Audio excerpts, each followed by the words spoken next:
Rigathi Gachagua, AGH, Deputy President. Honorable members, as you are aware, yesterday on Tuesday, 8th October 2024, the House voted by way of roll call division upon a question on the special motion on the proposed removal from office by impeachment of His Excellency Rigathi Gachagua, EGH.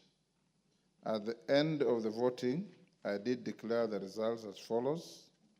Ayes 281, nays 44, abstention 1, total 326.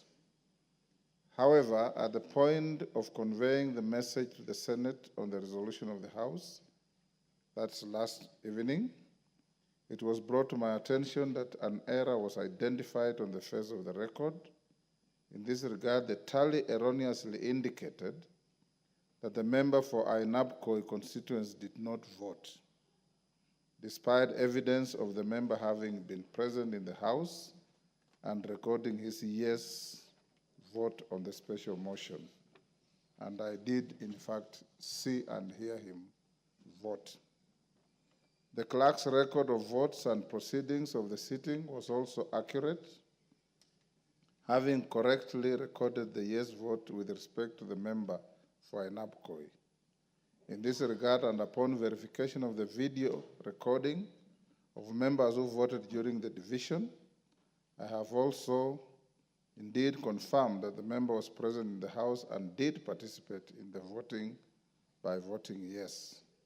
Honorable members, as you are aware, the provisions of Standing Order 75 provides, if after a roll call vote has been made, it is discovered that the number has been inaccurately reported, the fact shall be reported to the House and the Speaker shall direct that the necessary correction be made.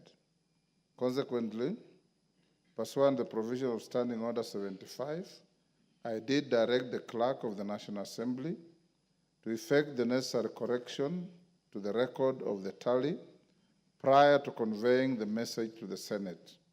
In this regard, I wish to announce that the correct tally, after verification of the vote and as conveyed to the Senate, is as follows. Ayes 282, nays 44, abstentions 1, total votes 327. The House is accordingly informed, and since the matter is going on trial in the Senate, I direct the clerk to furnish the Senate Speaker with this communication for their records.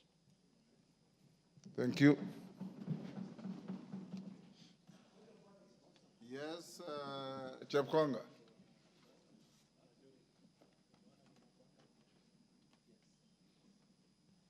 And you cause this problem by shifting from where you normally sit.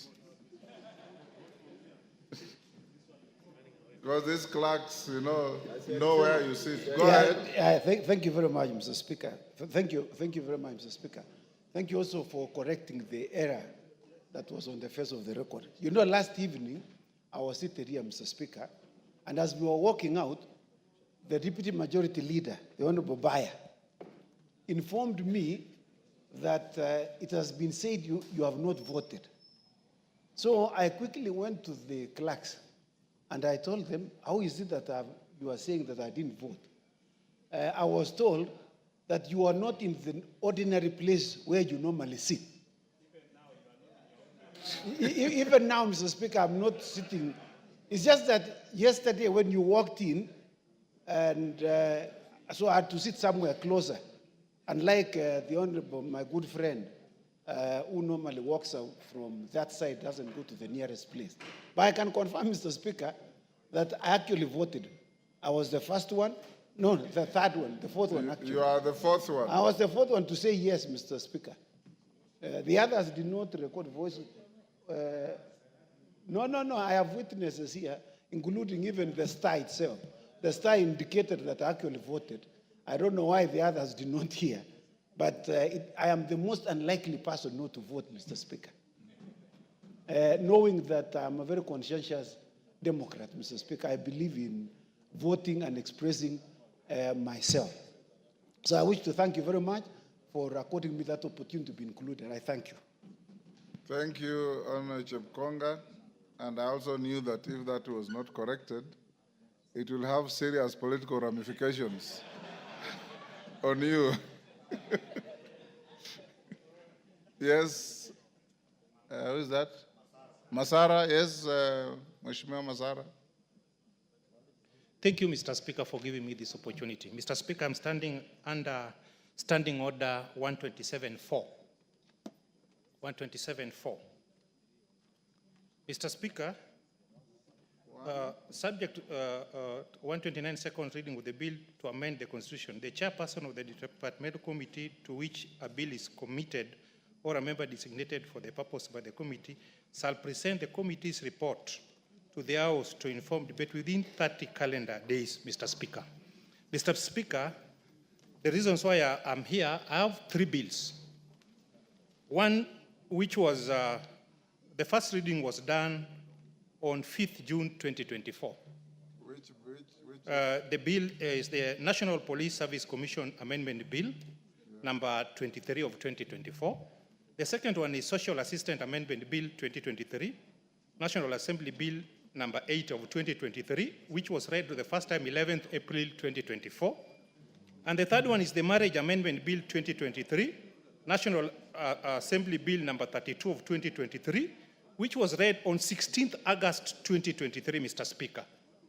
Mr. Speaker, the 3 bills are very important to the public, and members of National Assembly are elected to legislate. Mr. Speaker, to pursue a bill to reach where it is for the first reading, you know, is a serious business.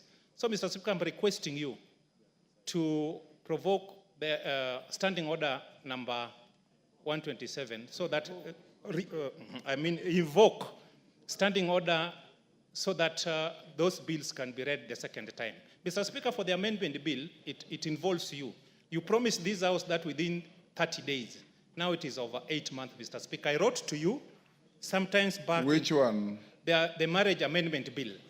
I wrote to you on 22nd of August 2023. I've never gotten a response. I wrote to Majority Leader who had issue with the bill on the same date. Honorable Masara, you are being economical with the truth. You know very well that on that bill, you wrote to me, and I dutifully invited you to the Speaker's chamber. And I told you that as the Speaker of the House, I was not going to allow that bill to go beyond my desk. And I gave you the reasons. And those powers are vested in the Speaker. I don't want to air those reasons here. And I told you, go and take your bill, address the issues the Speaker was concerned about. I'm the custodian of all the bills that come to this House. And I told you why I disallowed that bill. On the 2 other bills that are on the order paper today, if you had looked at the order paper, the chairperson of the departmental committee is tabling reports on those 2 other bills. So there is progress. That it has been delayed is regrettable. I agree with you. But there's progress. The reports are being tabled now. On the marriage bill, you know what to do. And you know the issues the Speaker had with the bill. Yes. Yes, Oundo. Masara, is that all right? Let's finish with Masara first, Oundo. I stand guided and appreciate the guidance, except because Parliament is a house of records. Mr. Speaker, how I wish that on the issue of amendment bill, now that it was communicated officially, how I wish I can get a document. Which one? The amendment bill. Because the people who raised some... Which amendment bill? I mean, the marriage, amendment bills. The marriage amendment bill, Act of 2023. I will not write to you. I told you what to do. Thank you. I wanted it. Yes. Yes, Milemba. I had given Oundo first, yes. Mwalimu, sit. Chair, thank you, Honorable Speaker. Yes. I also want to catch your attention, Honorable Speaker. I know you are consulting, you are multitasking, but just catch my attention for a few seconds.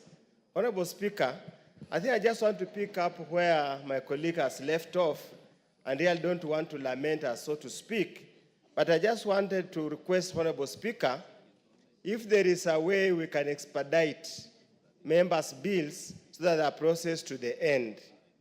I have a bill that lapsed during the last term. It took your intervention, Honorable Speaker. It took your intervention, Honorable Speaker, to even get the report of the committee in the new term for it to be tabled here. On which bill? The land control bill, which has been pending since I think it was first read, when it was not during your term. It was first read in the 12th Parliament around 2021. Then I resurrected the bill, and it took your intervention, Honorable Speaker, for actually the Committee of Lands to table their report. And I think they must have tabled their report sometimes in March this year, or I don't remember clearly. Unfortunately, it has never appeared in any of the other papers since then. And this Honorable Speaker is starting now. Write to the Speaker to take it up from there. I will appreciate. I will surely do. And then on the issue of the marriage bill, I thought everybody's married. I don't know why. Is Honorable Masara, what do you want to do with the marriage? I thought everybody is married. Yes, Milemba. Honorable Speaker, thank you. Though almost overtaken by events, but I wanted to put it also direct that as a member of the House Business Committee that you did not do whatever you were communicating to Honorable Basara on your own, but indeed you brought it to the House Business Committee. Yes. A discussion ensured, and indeed it was the decision Masara, of the are House you Business listening? Committee that you talked to Honorable Masara over that particular bill, and if you will have done whatever that was to be done, then it would proceed. But however, it was a matter that came before the House Business Committee. I wanted to put it straight. Thank Absolutely. you. As a matter of clarity, Honorable Masara, the views I gave you are not mine, although I embrace them fully. They were views of the House Business Committee. Yes, Mama Zamzam. On the same issue? Asante Mheshimiwa Spika. Na mimi pia niweze pia kulalamika Mheshimiwa Spika, nimepeleka petition zangu, statement, zingine zimekaa zaidi ya miezi 8, wengine wanakuja nyuma wanasomewa zao. Yangu inaonekana kama Mama Mombasa sifanye kazi, imenisumbua sana Mheshimiwa Spika. Sijui kule Table Office wana shida gani. Asante sana Mheshimiwa Spika. Your petition yake ilikuwa inahusu Nilikuwa na petition juu ya lands. Kuna petition ambayo yule mama mjane Nur Jaizan ambaye litapeliwa na Diamond Trust Bank. Nimekuwa na petition ya watu wa railways ambao hawajalipwa fidia zao mpaka wa leo, na kuna statements ambazo nilikuwa nataka kufanya. Andikia Bwana Speaker, uweke orodha za zile zote. Naam. Alafu Jumanne wiki ijayo nitakusaidia. Asante sana Mheshimiwa Spika. Karole Omondi. Thank you very much, Right Honorable Speaker. I also just want to add my voice. I hope I'm not out of order to the sentiments expressed by Honorable Oundo. I have 3 bills. You are aware of them. One is an amendment to Registration of Persons Act so that we can give IDs and voter registration to students while they are still in high school. It has been, I don't know where it is. I'm still following it up. I have another one on actualizing Article 10 of the Constitution within our curriculum under nationhood science as a subject. Again, it is over 8 months since I made the proposals. And the final one, which was even to coincide with the presidential visit to America on right of return for African Americans and would spur investments by diaspora Kenyans, again has disappeared. So, Mr. Speaker, this is quite a matter of grave concern to us. If we could find a way of expediting private members' bills, I mean, it would do us a lot of service and the people and the country at large. Thank you, Honorable Speaker. Members, so that we don't belabor the point, we have a lot of pending members' bills, private members' bills. And you know the time allocated to private members' bills is only Wednesday morning. I will place before the House Business Committee, subject to the House agreeing that to clear this backlog, we can introduce temporarily a Thursday morning sitting to deal with private members' bills so that we can be able to clear the backlog. Because there are many, they come before me, I see them in the briefs, and I feel also uncomfortable that they have not had sufficient time to be prosecuted. So if you agree, Milemba, you are a member of the House Business Committee, bring it up on Tuesday, and we'll open up for the House to have a special private members' business sitting on Thursday morning. Yes. Yes. Let me hear Wangwe first. Yes, Emmanuel? Give Honorable Wangwe the mic. Whereas, Honorable Speaker, it is a good move that you are suggesting. Let it also come with a condition that those members whose motions are on the order paper must be able to turn up on the very day. So that, Honorable Speaker, we don't just do something for the sake of it. Thank you, Honorable Speaker. For example, this morning, you had private members' business, and the private members were nowhere. So we need to also up our game and raise our levels of responsibility to be in the House when we are required to be. Because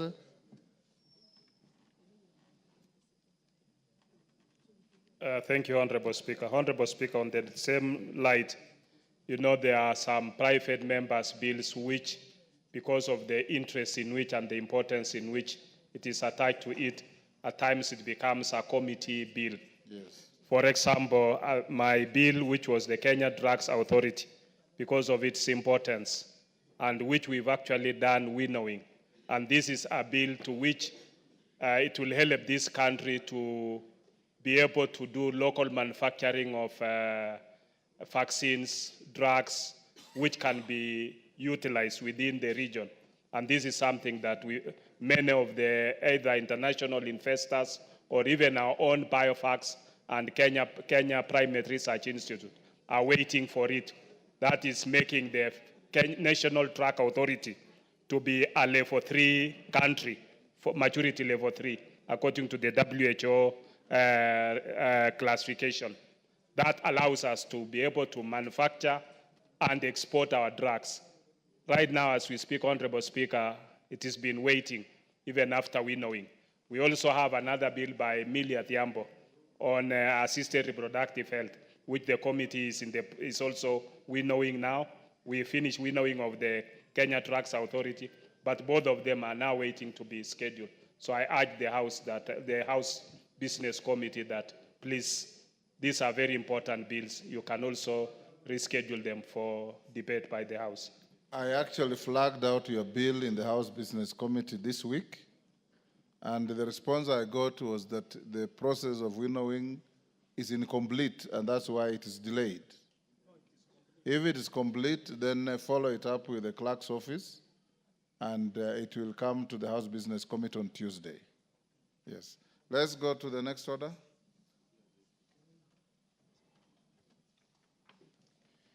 Order number 3, messages. Order number 4, petitions. Order number 5, papers. Order number 5, Majority Leader. Honorable Speaker, I beg to lay the following papers on the table of the House today, Wednesday, October 9th, 2024, afternoon sitting. 1, response by His Excellency Rigathi Gachagua, EGH, the Deputy President of the Republic of Kenya, on the special motion on his proposed removal from office by impeachment. 2, annual national government budget implementation review reports for the financial year 2023-2024 from the Office of the Controller Budget. And lastly, the biannual report of the Commission on Administrative Justice for the period July to December 2023. I thank you, Honorable Speaker. Yes, Chairman, Departmental Committee on Justice and Legal, Honorable Murugara. Thank you very much, Mr. Speaker. Mr. Speaker, I beg to lay the following paper on the table of the House today, Thursday, 9th October 2024.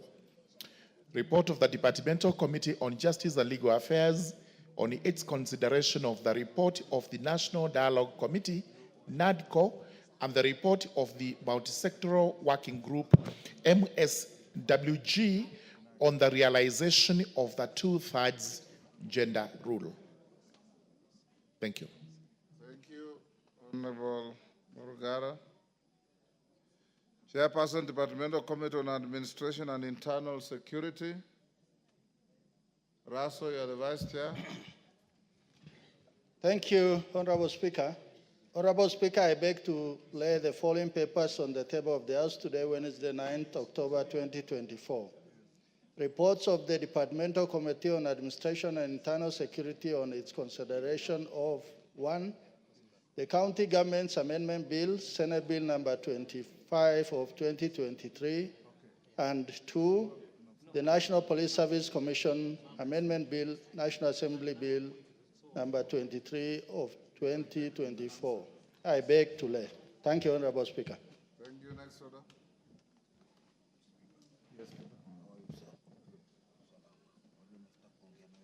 Order number 6, notices of motion. Yes. Chairperson, Departmental Committee on Justice and Legal Affairs. Thank you, Mr. Speaker. Mr. Cheka. Honorable Speaker, I beg to give notice of the following motion. That this House adopts the report of the Departmental Committee on Justice and Legal Affairs on its consideration of the report of the National Dialogue Committee, NADCO, and the report of the Multisectoral Working Group, MSWG, on the realization of the 2/3 gender principle laid on the table of the House today, Thursday, 9th October 2024.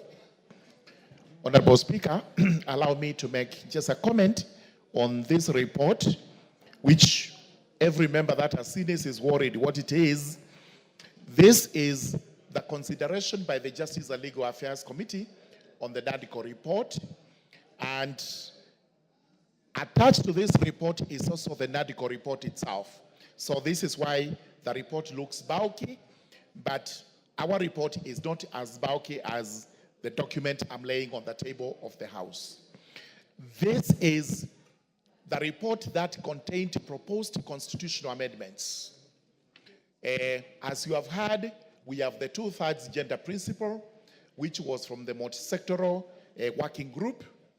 We have other constitutional amendment proposals, including entrenching the CDF into the Constitution.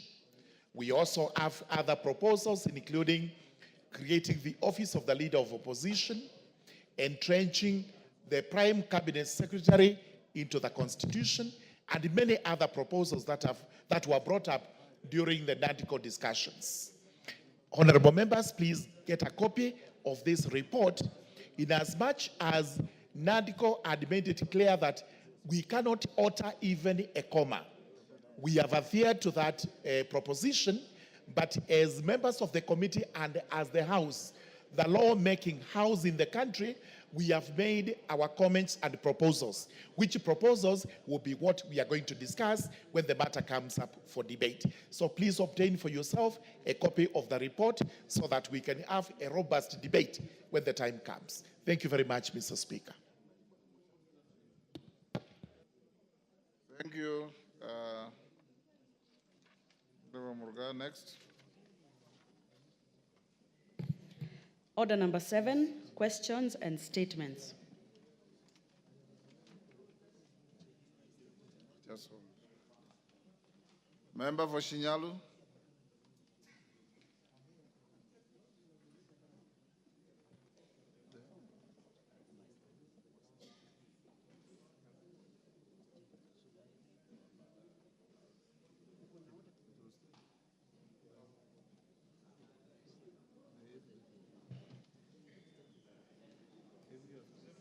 Thank you, Mr. Speaker. Honorable Speaker, pursuant to the provisions of Standing Order 44, Section 2C, I rise to request for a statement from the chairperson of the Departmental Committee on Transport Infrastructure regarding suspension of flights between Nairobi and Kakamega by Skyward Express. Honorable Speaker, the Kakamega Airstrip has been a vital air travel link between Nairobi and Western Kenya for many years. The airstrip serves as a crucial transport infrastructure, enhancing regional connectivity and promoting economic development. Many residents rely on the airstrip for efficient travel, medical emergencies, and to facilitate business operations. Sadly, reports indicate that the key operators in the route, including Skyward Express, have suspended operations due to safety concerns arising from the poor condition of the facility. This suspension of flights has caused significant disruption to the livelihoods of many, cutting off an essential service that connects them to other parts of the country. Honorable Speaker, the poor state of the Kakamega Airstrip, particularly the presence of potholes on the runway, raises serious safety concerns for air operators and the general public. These issues have been long-standing and have now reached a critical point, leading to the suspension and halting of flight operations. It is therefore imperative that the government acts swiftly to resolve this matter, restore safe flight operations, and prevent further disruptions. Honorable Speaker, it's again in this background that I request for a statement from the chairperson of the Departmental Committee on Transport and Infrastructure to apprise the House on the following.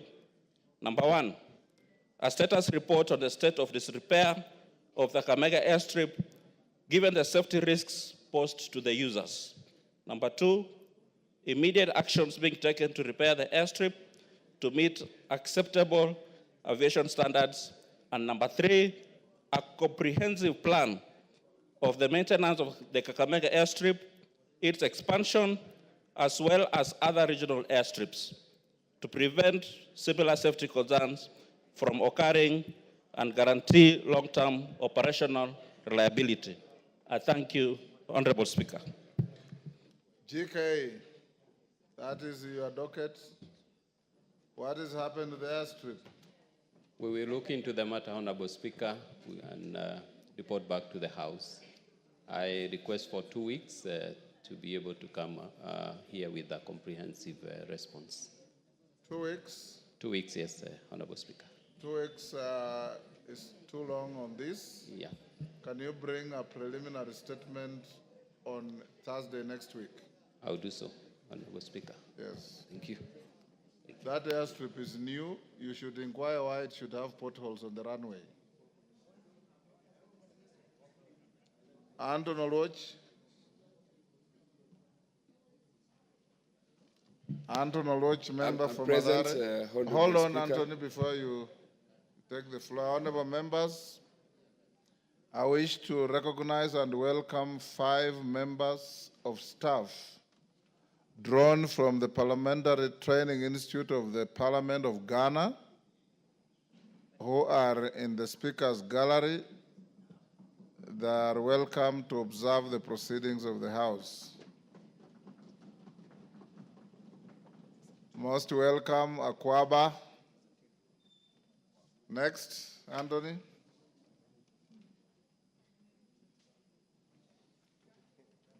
Thank you, Honorable Speaker. You didn't have their name. I rise pursuant to provisions of Standing Order 44.2c. Honorable Speaker, I wish to request a statement from the Chairperson, Departmental Committee on Transport and Infrastructure regarding the revised ceilings for the financial year 24-25 work plans issued by the Kenya Roads Board Authority.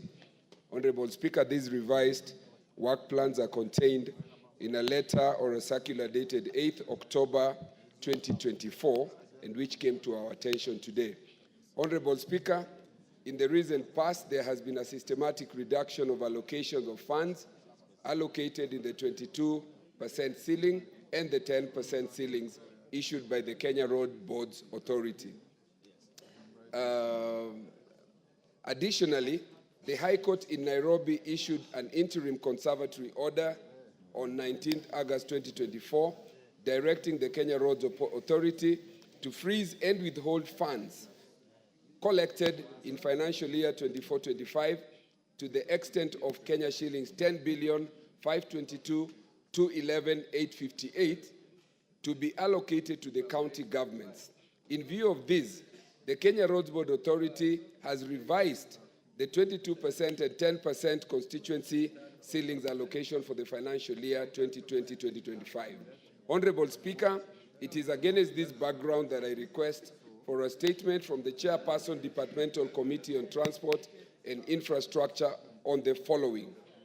Report on the reasons for the systematic reduction of allocations of 22% and 10% funding to KERA for roads and construction of maintenance and measures in place to avert such reductions in future. Number 2, immediate revocation of the circular on the reduction and return of status quo on the ceilings for the financial year 2024-2025. Number 3, measures put in place to secure the funds, including holding the collected funds in a suspense account pending the conclusion of the court case. And number 4, comprehensive reports on the usage of the Kenya shillings 7 fuel levy allocations in the supplementary budget in the financial year 2024-2025. Signed, Anthony Oluoch, 9th of October 2024. Thank you, Honorable Speaker. Yes, KJ.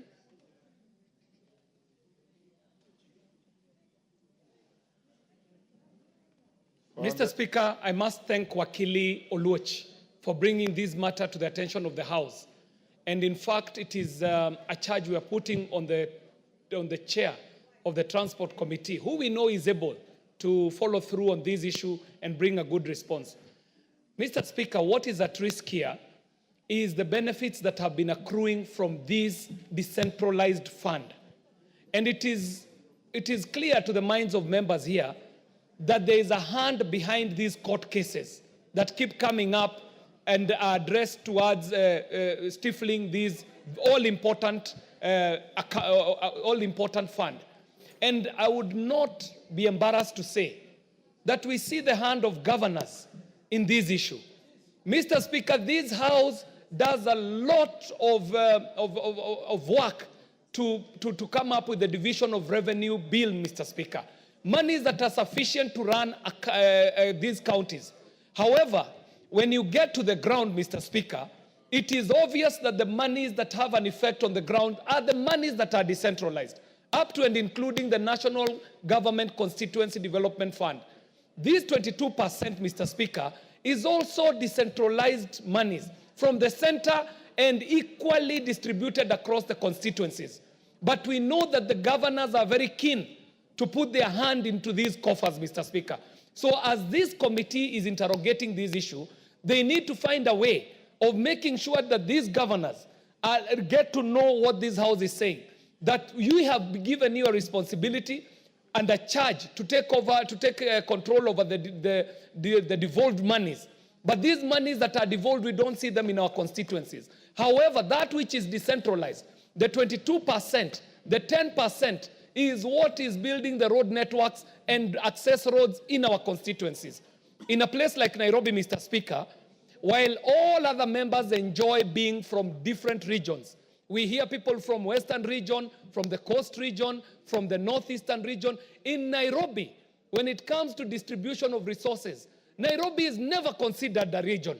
So the only benefit that accrues for these members of parliament and their constituents out of the national budget is that which is decentralized. And that is why I would imagine that Wakili Oluoch is keen to know what is happening to this all-important fund that helps him put up the access roads and the roads that are required in Mathare constituencies, just as we would need in Dagoretti and other constituencies in Nairobi. Mr. Speaker, kindly direct that this is brought to a halt.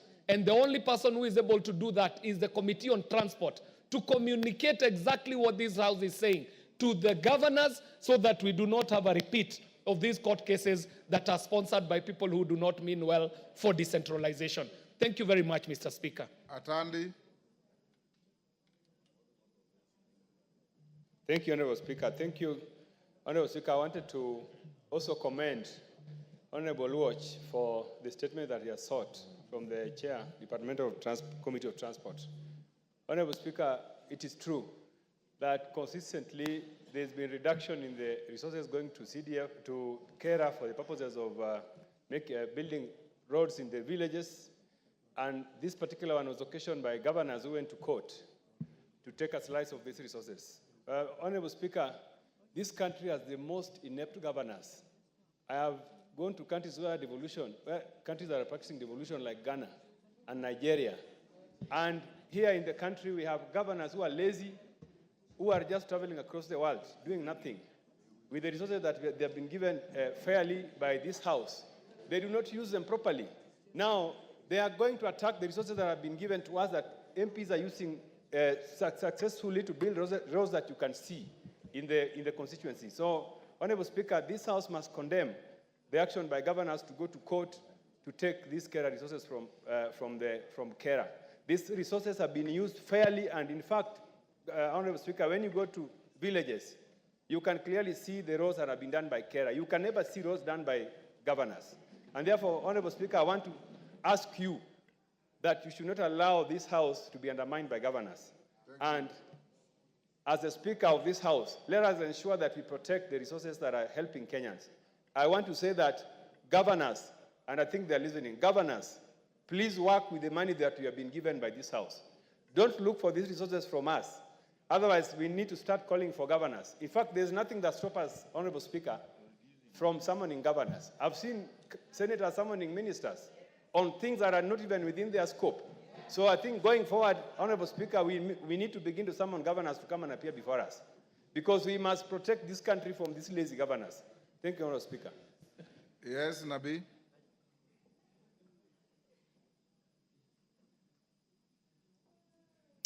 Thank you, Mr. Speaker. I want to commend Honorable Watch for this statement. Honorable Speaker, there is a very good reason why roads are rated differently. We have roads which are rated for county governments, and we have roads for national government. And Honorable Speaker, the reason that was done was after realization in the first county governments were unable to do all the roads. And after they were unable, there was an agreement between national government and the county government that there must be roads to be done by the national government and roads by the county governments. Now, one wonders why they were unable to do those roads. They gave them back to national government, and they are now raiding the same amount of money that is supposed to do those roads. Honorable Speaker, governors must be reminded that even this House is the one that allocates the money. That if you raid the hand that feeds you, that hand can deny you the food that it gives you every other day. And I'm calling this on this House to be vigilant about county governments, and also ask our brothers in the Senate to supervise these people, because the money they get, they are not doing the roads in the counties. If you go into my constituency, you will hardly see a road done by the county government of Kakamega, but you will see the roads done by CARA. So, Honorable Speaker, I'm requesting, like my brother Atandi, that you need to protect what belongs to national government. Thank you, Honorable Speaker. Yes, Rindikiri.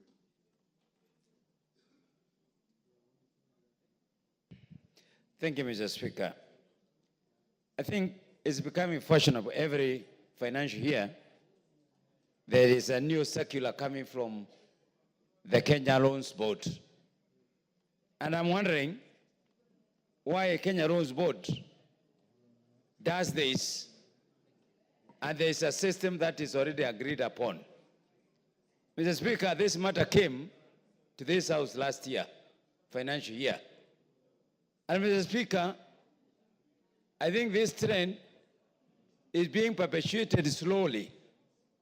We don't know where Kenya Loans Board does not consult the members of parliament through the chairman of committee or through the Minister of Loans.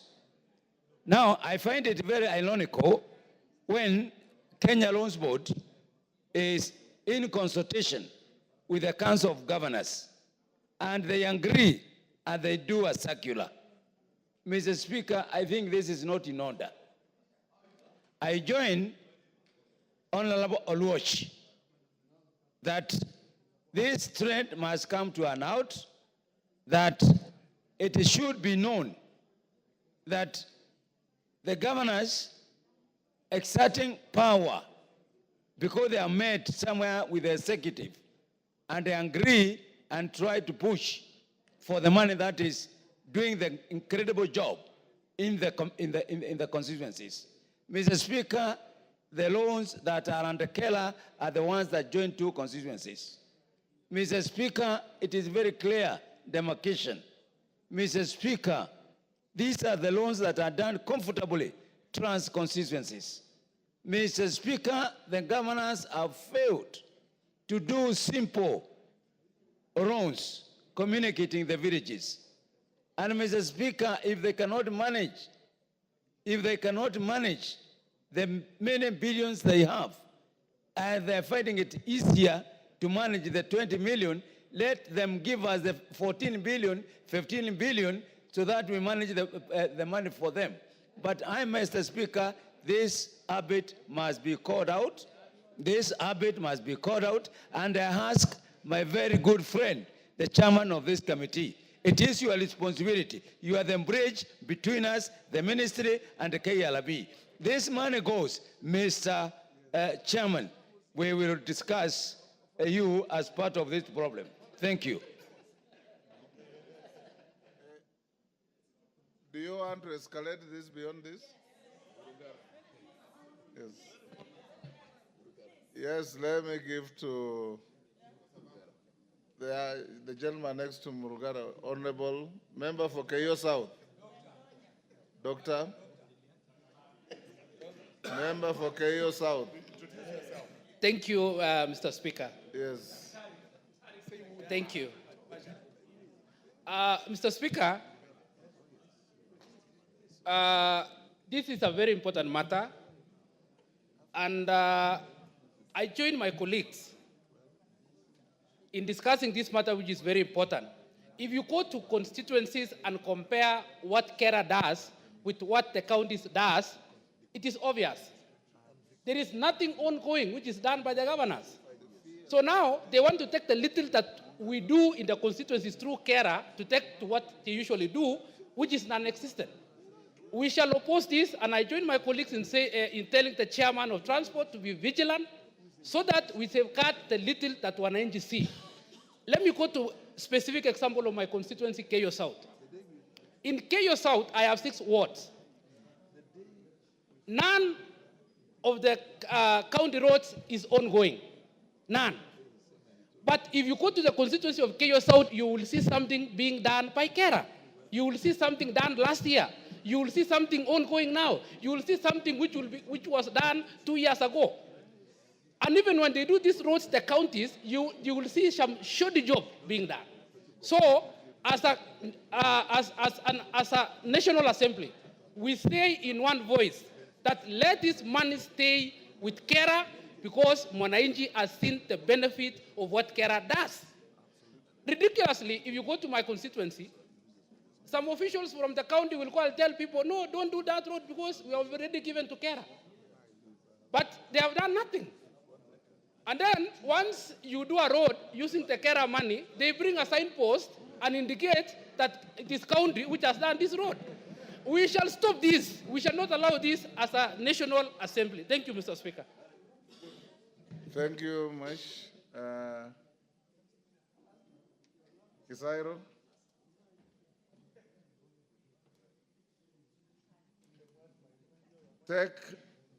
Members take 2 minutes each. Thank you, Honorable Speaker. Honorable Speaker, would like to thank Honorable Loch for raising this matter, and also would like to categorically state that Council of Governors are becoming an embarrassment to this country. That the work they are supposed to do in the fields of health, they are doing nothing. The footpaths that you've allowed them to maintain, they are unable to maintain. They are always coming for what is meant for the members of parliament. Were it not for these members of parliament, some counties could be inaccessible, including mine.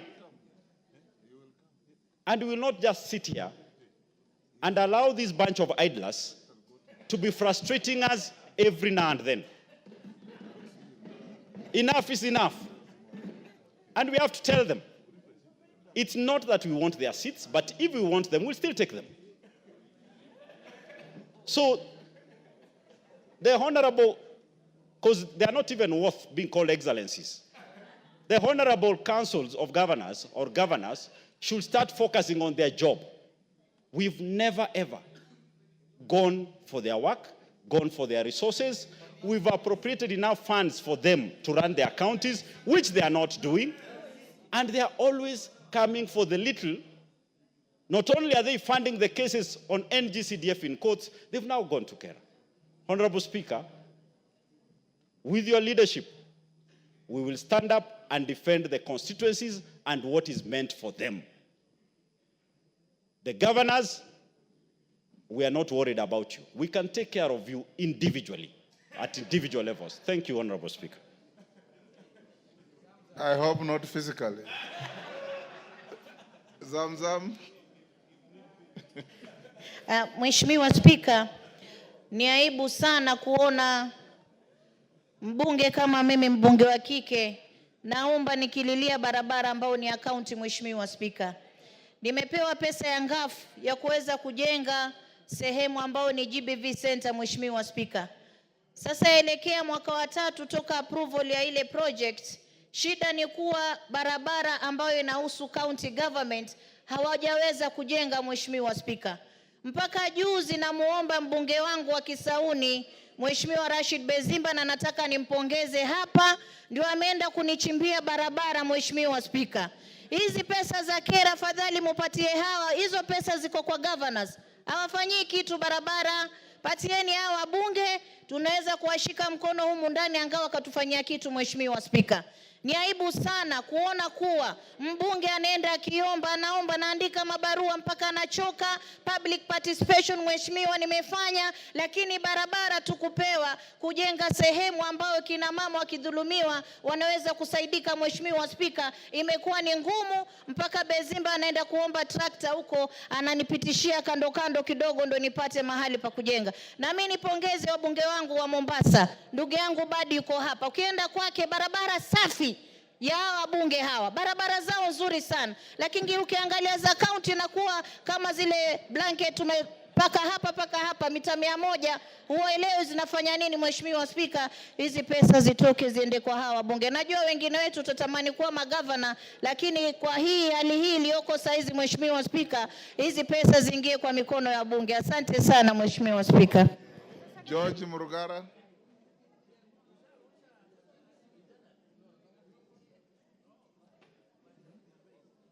Thank you. Thank you very much, Mr. Speaker. Mr. Speaker, we are quite sad, and thank you, Honorable Antonio Loch, for bringing this to our attention.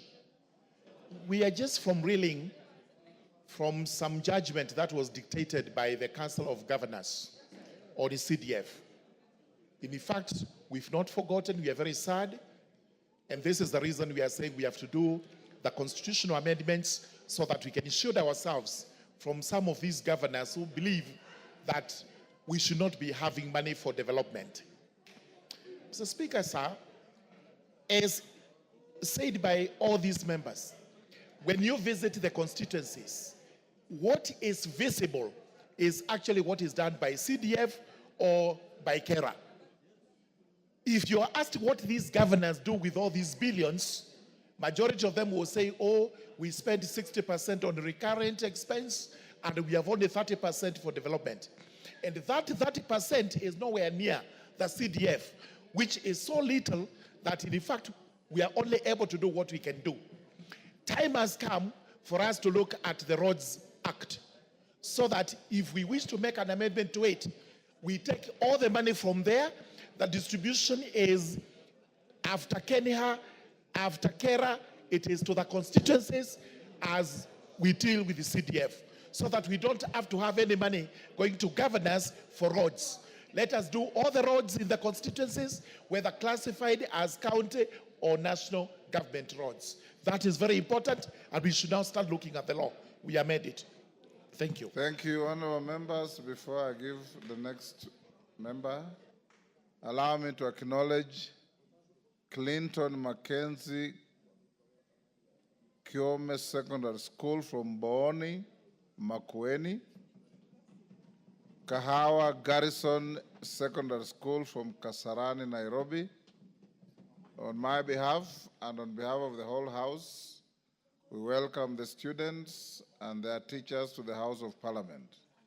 Mama Donya.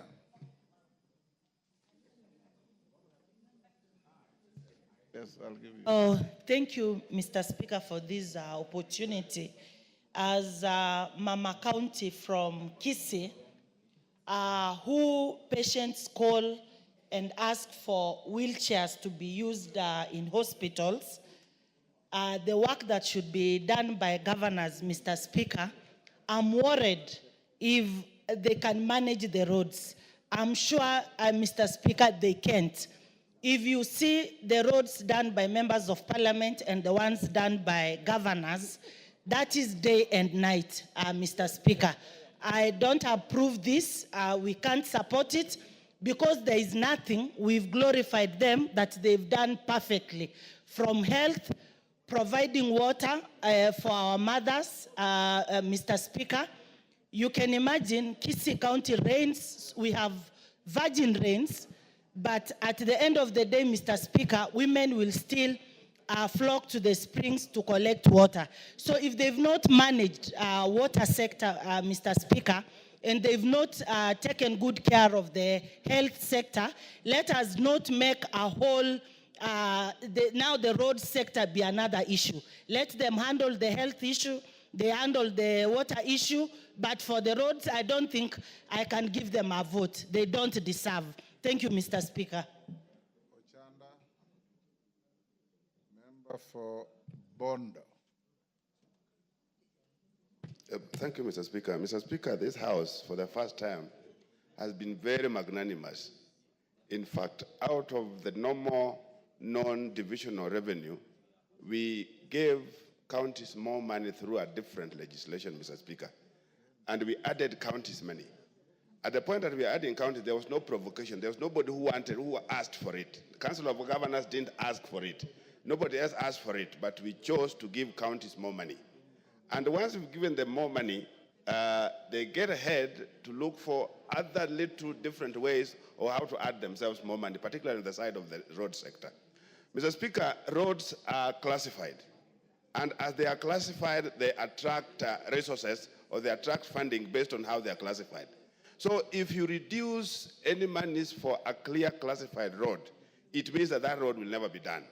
There are roads that are classified for Kera, there are those that are classified for Kenya, and then there are those that are classified for counties, including KWS and stuff like that in the Act, Mr. Speaker. So if you reduce an element, particularly when you reduce the funds for Kera, it means that those roads will never be done. So this must be very clear to Council of Governors. There are many other ways of how Council of Governors can raise money. In fact, if Council of Governors were wise, there's more money in different sectors in this country that is actually theirs. You'll wonder why there should be money resting in Nairobi for beekeeping in a county.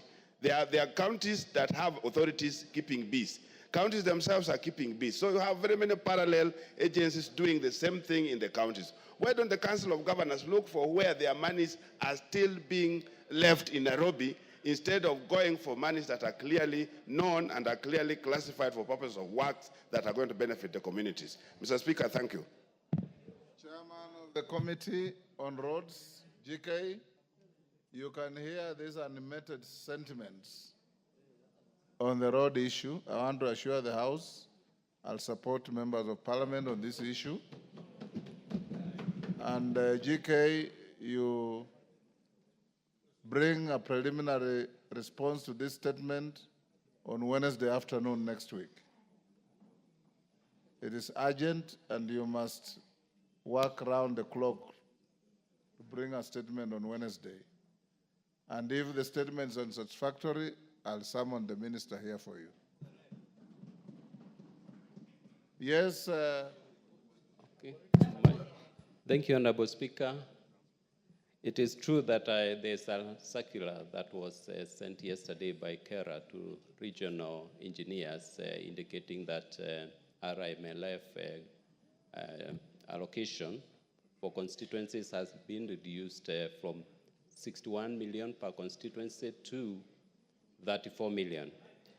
Honorable Speaker, when I saw that circular, I immediately engaged the ministry and I asked why they never engaged us as the committee, considering that we are key stakeholders in every decision that is made by the Roads Ministry. Honorable Speaker, that circular has since been withdrawn, pending further consultations. Honorable Speaker, I want to assure this Honorable House and these Honorable members that the Committee on Roads and Transport will not stand by and watch the governors encroach into this very critical fund. This fund is what you see. It's the money that is the project you see in our constituencies when you travel up country, especially the rural constituencies.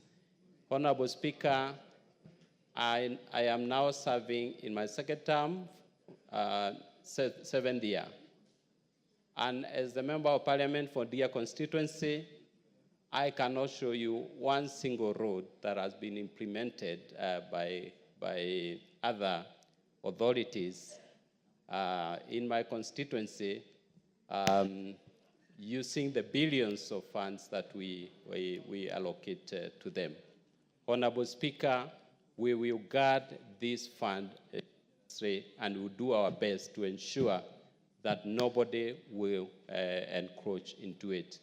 It is sad that our friends are thought of going to courts to interfere with the work of the members of Parliament, while we do our best. We always do our best during our budget-making process to avail resources to our governors to be able to do the work that they are supposed to do, to better the lives of Kenyans and to better our roads and our schools, especially our kindergartens. Honorable Speaker, if you ask members of Parliament here, they will tell you, on top of renovating and making better the primary school and secondary school infrastructure, they stretch over to helping the governors renovate kindergartens, which is not our responsibility. Honorable Speaker, I want to again assure the House that we'll do our best to support and to safeguard this fund. Thank you, Honorable Speaker. They have withdrawn the circular. You'll tell us why they issued in the first place. Yes, it has been withdrawn. Yes. Allow me, Honorable Speaker, to donate 1 minute to my colleague. You have no time to donate. This is not debate time. Yes, Alice, what is it? Honorable Speaker, this matter is very, very important. And I just want to tell Chair for Roads that if he doesn't give you a satisfactory answer by the time he will be coming back to this House, when the Cabinet Secretary is invited here, him and the Cabinet Secretary will sit there as the members of this National Assembly. We execute this matter to the rata. He better need to know that this matter is very important to us and we are not talking any shortcut when dealing with it. Yes, Olwach. Honorable Speaker, thank you very much for the directions that you have given. And I would like to agree with you that in spite of the withdrawal, a statement needs to be filed before this House And the reason that I think it is still important is because that letter he is adverting to needs to be part of the record of this House. The second reason, Mr. Speaker, is that the House will recall that during the supplementary budget, we added Kenya shillings 7 to the road levy RLMF. These ceilings should not be going down. They should be going up. We are collecting close to about 4.8 billion shillings, and we must have a written assurance. Why are the reductions even being contemplated? Those must form part of this record. I thank you, Honorable Speaker. We must move to the next statement. Owen Bayer, you wanted to, oh, your leader is here now, so he'll wait. Yes, who is the next? Mohammed Ado, yes. Mohammed Ado. Yes, Junet. Are you the one? Mr. Speaker, I just wanted to add one thing to the debate on this matter of the roads. Mr. Speaker, the problem and the people who are fighting members of parliament on this issue of roads, Mr. Speaker, is not even governors. It is Kenya Roads Board and KERA. That is our problem, Mr. Speaker, as a House. Mr. Speaker, this is not the first time they did a circular which they have withdrawn. There was an earlier one, I hope the chairman remembers, where they were reducing also the amount, and the House raised the matter, it was raised in the House, and they withdrew it. It's the same thing they are doing. Why is KERA and Kenya Roads Boards not consulting Parliament before they take such a drastic action, Mr. Speaker? Mr. Speaker, it's high time the Committee of Roads, through their chair here, reminds KERA and Kenya Roads Board who their bosses are in Kenya here, who is oversighting them. And instead of dealing with the Council of Governors and such kind of people, when they want their budget even processed, they go through the House Transport Committee, Mr. Speaker. And it's the same group that is fighting members of Parliament, Mr. Speaker. So, Mr. Speaker, we also need to deal with KERA and Kenya Roads Board once and for all, Mr. Speaker. Ado? No, that matter have gone past. We've spent more than 40 minutes on one statement. I disallow. Ado. Thank you very much, Honorable Speaker. Honorable Speaker, pursuant to the provisions of Standing Order 44.2c, I rise to request for a statement from the chairperson of the Departmental Committee on Agriculture and Livestock regarding the status of strategic promotion and full-scale development of dryland agriculture in Kenya. Honorable Speaker, approximately 75% of our country's landmass consists of arid and semi-arid lands, often referred to as ASAL regions. Despite this, there has been a significant and disproportionate focus on agricultural investment in the wetlands, while the immense potential of drylands remains underutilized. As the effects of climate change continue to worsen, resulting in unpredictable rainfall patterns and extended droughts and dry spells,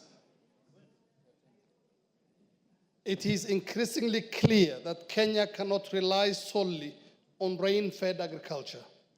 This raises the critical question as to why there is no focus on more resources, expertise, and policy attention to harnessing the potential of our drylands through modern agricultural practices, such as large-scale irrigation, the development of drought-resistant crops, and innovative water harvesting techniques to achieve food security. I believe that the answer to Kenya's quest for food security today lies in its arid lands. Honorable Speaker, it's against this background that I rise to request for a statement from the chairperson of the Departmental Committee on Agriculture and Livestock on the following. 1, the policies and strategic plans aimed at promoting dryland agriculture in arid and semi-arid lands, and clear frameworks, if any, in place to guide investment and interventions, including the development of water infrastructure for irrigation practices. Initiatives that the government has put in place to support farmers in ASAL regions, including provision of knowledge and tools needed to engage in sustainable and productive agricultural activities. Number 3, specific steps being taken to address the challenges of water scarcity, poor infrastructure, and the high cost of accessing inputs in dry areas, particularly roads and water supply infrastructure. And lastly, the provision of a report on the current agricultural policies that align with the National Development Agenda, particularly Vision 2030 and the Big Four agenda with respect to food security and how the government intends to balance investment between wetland areas and dryland regions to ensure equitable and sustainable agricultural growth across the country. I thank you, Honorable Speaker. Thank you. Is Dr. Mutunga here? Any member from Agriculture Committee? King Ferdinand?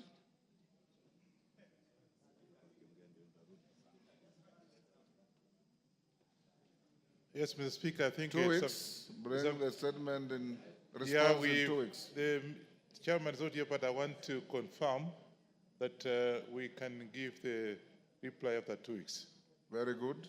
Because I think the chairman is not here, and you have a very good, important point that you have raised.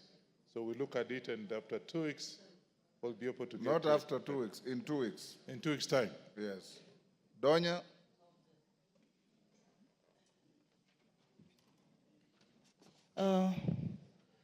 Thank you, Mr. Speaker. I rise to request for a statement regarding provision of textbooks in schools.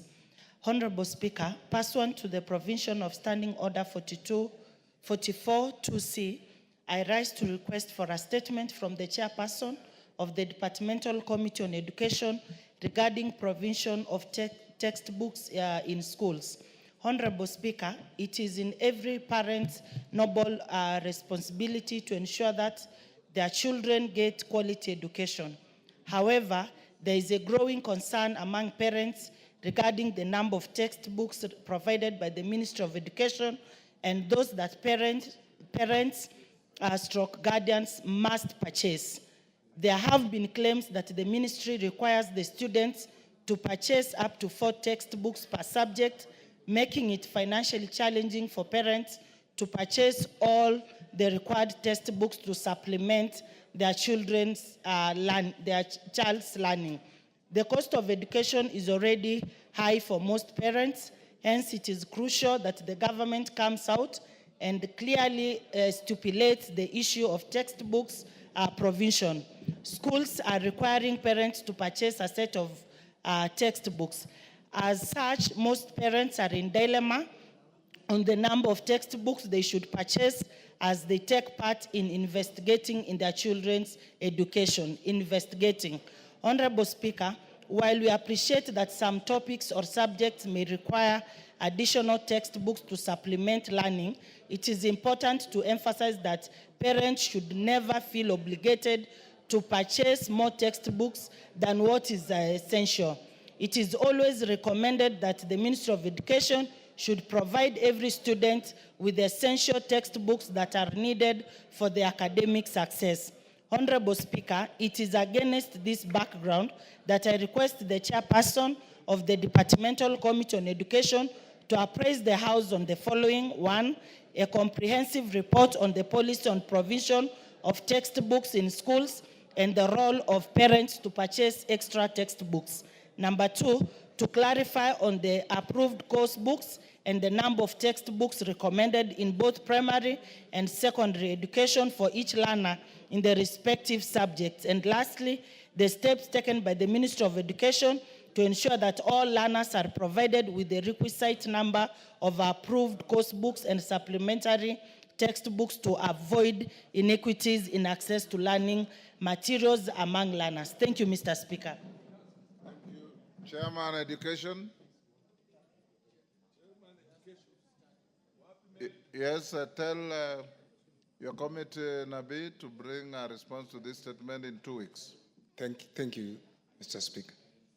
Joshua Kandie has indicated that his statement looks different from what is submitted to the table office. So I put it off to have it reconciled. Clerk, you follow up that. You should not edit member statements to the extent that they lose meaning. Barongo.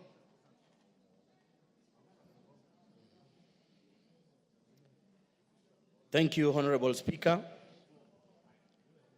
Honorable Speaker, pursuant to the provisions of Standing Order 44.2c, I rise to request for a statement from the Chairperson of the Departmental Committee on Transport and Infrastructure regarding upgrading of road networks in Bomachoge, Borabu constituency to bitumen standards. Honorable Speaker, the construction of Mogonga, Kenyenya, Rio Kindo, Magenche, Mariba, Nyagancha, Eberege, Kenyenya TTC, and Magena road links commenced on the 5th of August, the year 2016. The development was intended to enhance accessibility of these areas and support the movement of people, goods, and services. Sadly, more than 36 months after the signing of the contract, the road links are yet to be completed. This has hampered mobility in the constituency, including access to essential services. Honorable Speaker, it is against this background that I request for a statement from the Chairperson of the Departmental Committee on Transport and Infrastructure on the following. 1, the status of upgrading of the roads network in Bomachoge Borabu constituency to bitumen standards, and 2, the timelines for the completion of the long-stalled projects in the constituency. I thank you, Honorable Speaker. GK, that is directed at you. Bring the statement, the response in 2 weeks. Give GK. We will do so, Honorable Speaker. Areko Namoit.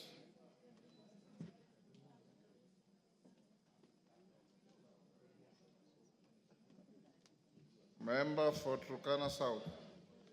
Thank you, Honorable Speaker.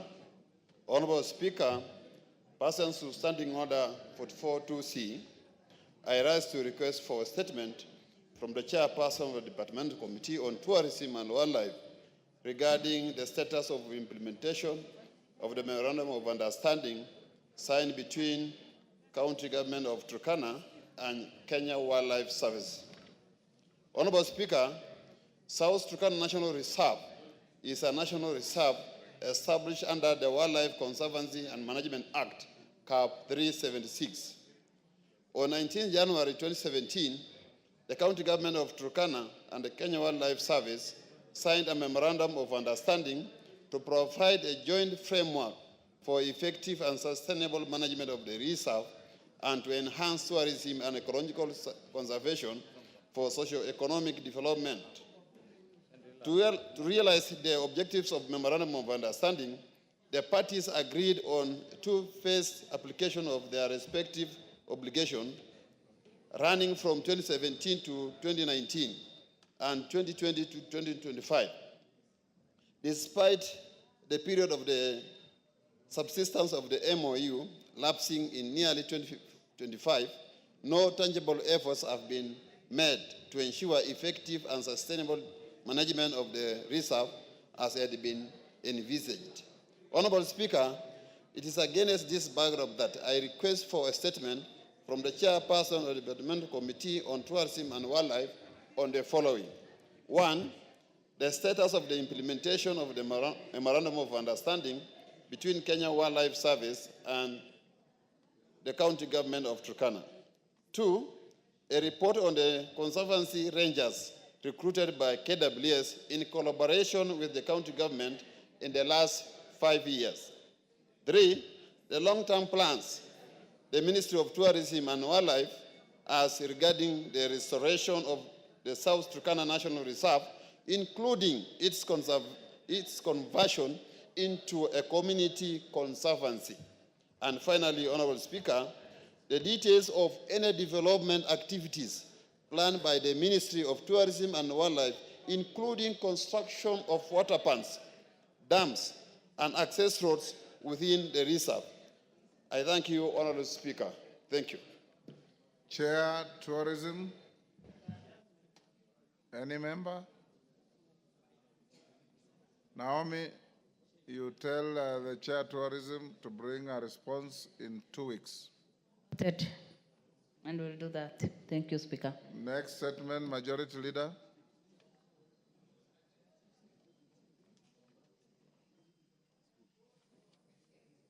Go ahead if you have.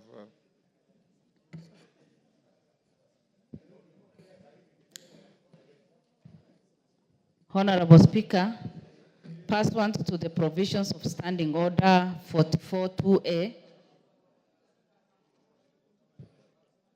I rise to give the following statement on behalf of the House Business Committee, which met on Monday, 7th October, to prioritize business for consideration during the week.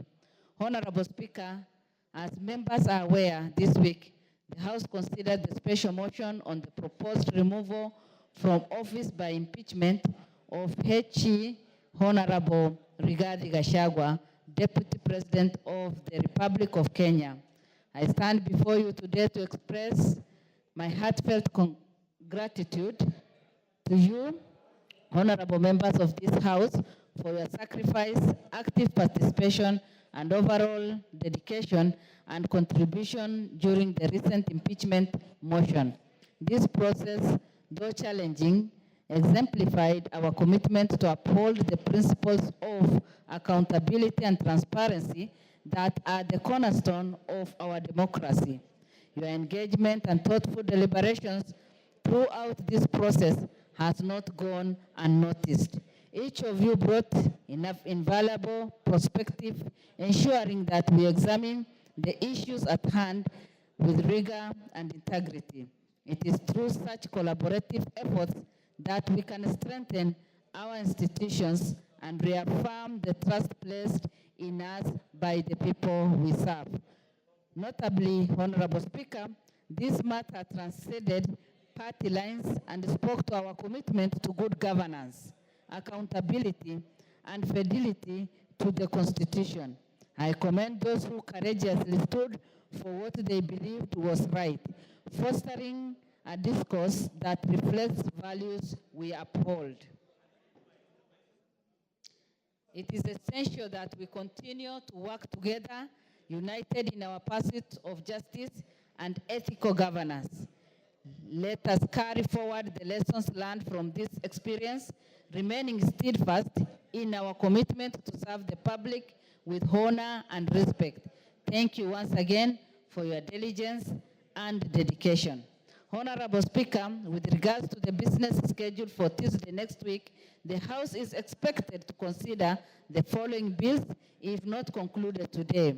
A Committee of the Whole House on, number 1, Senate amendments to the Food and Feed Safety Control Coordination Bill 2023, and 2, Senate amendments to the Statutory Instruments Amendment Bill 2023. B, second reading of the following bills. 1, the Kenya National Library Service Bill 2023. 2, the Equalization Fund Administration Bill, Senate Bill number 14 of 2023. And 3, the Public Finance Management Amendment Bill 2022. Additionally, Honorable Speaker, debate will also be undertaken on the following motions should they not be concluded today. A, number 1, consideration of Senate amendment to the Food and Feed Safety Control Coordination Bill 2023. 2, consideration of Senate amendment to the Statutory Instrument Amendment Bill 2023. 3, first report on the implementation status of House resolution on committee reports and public participation. Number 4, report on the alleged unfair trade practices by foreign investors in Kenya. Number 5, second report on employment diversity audit in public institutions. 6, report of the extraordinary session of the 6th Pan-African Parliament, PAP.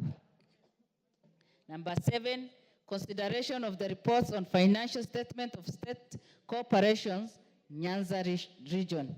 Number 8, consideration of sessional paper number 5 of 2023 on the national policy on labor migration. And 9, third report on consideration of the audited accounts of specified state corporation. Honorable Speaker, in accordance with the provisions of Standing Order 42A, 5 and 6, I wish to convey that the Cabinet Secretary for Roads and Transport is scheduled to appear before the House on the afternoon of Wednesday, 16th October, to respond to the following questions. Number 1, question by private notice number 013/2024 by the member for Gatanga, Honorable Wakili Edward Bureo, MP, regarding status of any negotiations for concession agreement between the government and the Adani Group regarding the management of Jomo Kenyatta International Airport, JKIA. Number 2, question number 167/2023 by the member for Baringo Central, Honorable Joshua Kandie, MP, regarding criteria used and applied by the Kenya Roads Board, KRB, to determine the amount of funds allocated to each constituency. Question number 3, question number 178/2023 by the member for Kinongo, Honorable Gonzirai, MP, regarding the issuance of demolition notice against Makinon Road Trading Center building by the Kenya National Highway Authority, KENHA. Number 4, question number 013/2024 by the member for Funyula, Honorable Dr. Ojambo Oundo, MP, regarding the current status of Matthias Ganjala Nakasiko Nagina Road that was tendered under the 10,000 kilometers low volume sealed road LVSR procured during the commencement of financial year 2017-2018. Number 5, question number 014/2024 by the member for Bahati, Honorable Irene Joki, MP, regarding the state report on the progress and expected timelines for completion of Lanet Airport project. Number 6, question number 70/2024 by the member for Malava, Honorable Mululu Ijendi, MP, regarding the progress report of construction of Class A1 Kakamega Kaburengu Road, whose construction commenced in October 2023. Number 7, question number 71/2024 by the member for Westlands, Honorable Timothy Wanyonyi, MP, regarding policy decision and rationale behind the use of unmarked, unregistered, and distorted plates by police service while on public mission on public roads. Number 8, question number 79/2024 by the member for Yatta, Honorable Robert Basil, MP, regarding reasons behind significant delay in the completion of construction of the Matu Ekalakala Kiwandini Road to Kiasioni Road in Yatta constituency. Number 9, question number 127/2024 by the member for Laikipia North, Honorable Sarah Korere, MP, regarding reasons for delay in completion of construction works on Doldol Nanyuki Road in Laikipia North constituency. Number 10, questions number 131/2024 by the member for West Pokot, Honorable Rael Kasiwai, MP, regarding rationale behind the stalling of Parpelo Tot Marich Road project and the expected date of commencement of the stalled project. Number 11, question number 132, 2023, by the member for Kajiado South, Honorable Samuel Parashina, MP, regarding the details of the status construction of the Ilasit Rombo Taveta Road. Number 12, question number 123, stroke 2024, by the member for Mutunga, Honorable Kasim Tandasa, MP, regarding the update on the progress of construction of Kwale Kinango B92 road, whose construction commenced on 4th August 2021 and was to be completed on 3rd August 2024. In conclusion, Honorable Speaker, the House Business Committee will reconvene on Tuesday, 15th October 2024 to schedule business for the rest of that week. On behalf of the House Business Committee, I take this opportunity to wish members a happy Mazingira Day and urge members to complement government efforts towards environment protection and conservation. I now wish to lay this statement on the table of the House today. Thank you, Honorable Speaker. Thank you, Majority. Next order. Order number 8, the Ethics and Anti-Corruption Commission Amendment Bill, National Assembly Bill number 11 of 2024, second reading. Question to be put.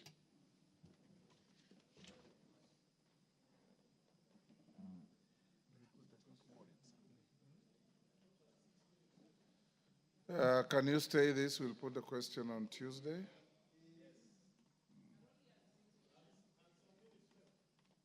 Pardon? Oh.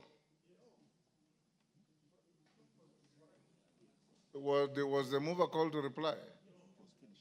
Huh? Carol, you are not there the day you are supposed to continue. Under the standing orders, you lose the opportunity. Yes. Next order, number 9. Order number 9, the Kenya National Library Service Bill, National Assembly Bill number 20 of 2023, second reading. Chairperson, Departmental Committee on Sports and Culture.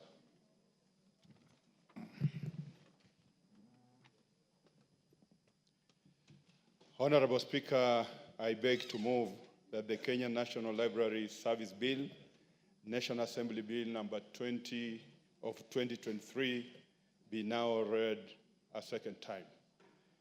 By way of introduction, Honorable Speaker, the Kenya National Library Service Bill 2023 seeks to give effect to the provisions of Article 11(2)(a) of Constitution, which mandates the state to promote all forms of national and cultural expressions through literature, the arts, traditional celebrations, science, communication, information, mass media, publication, libraries, and other cultural heritage.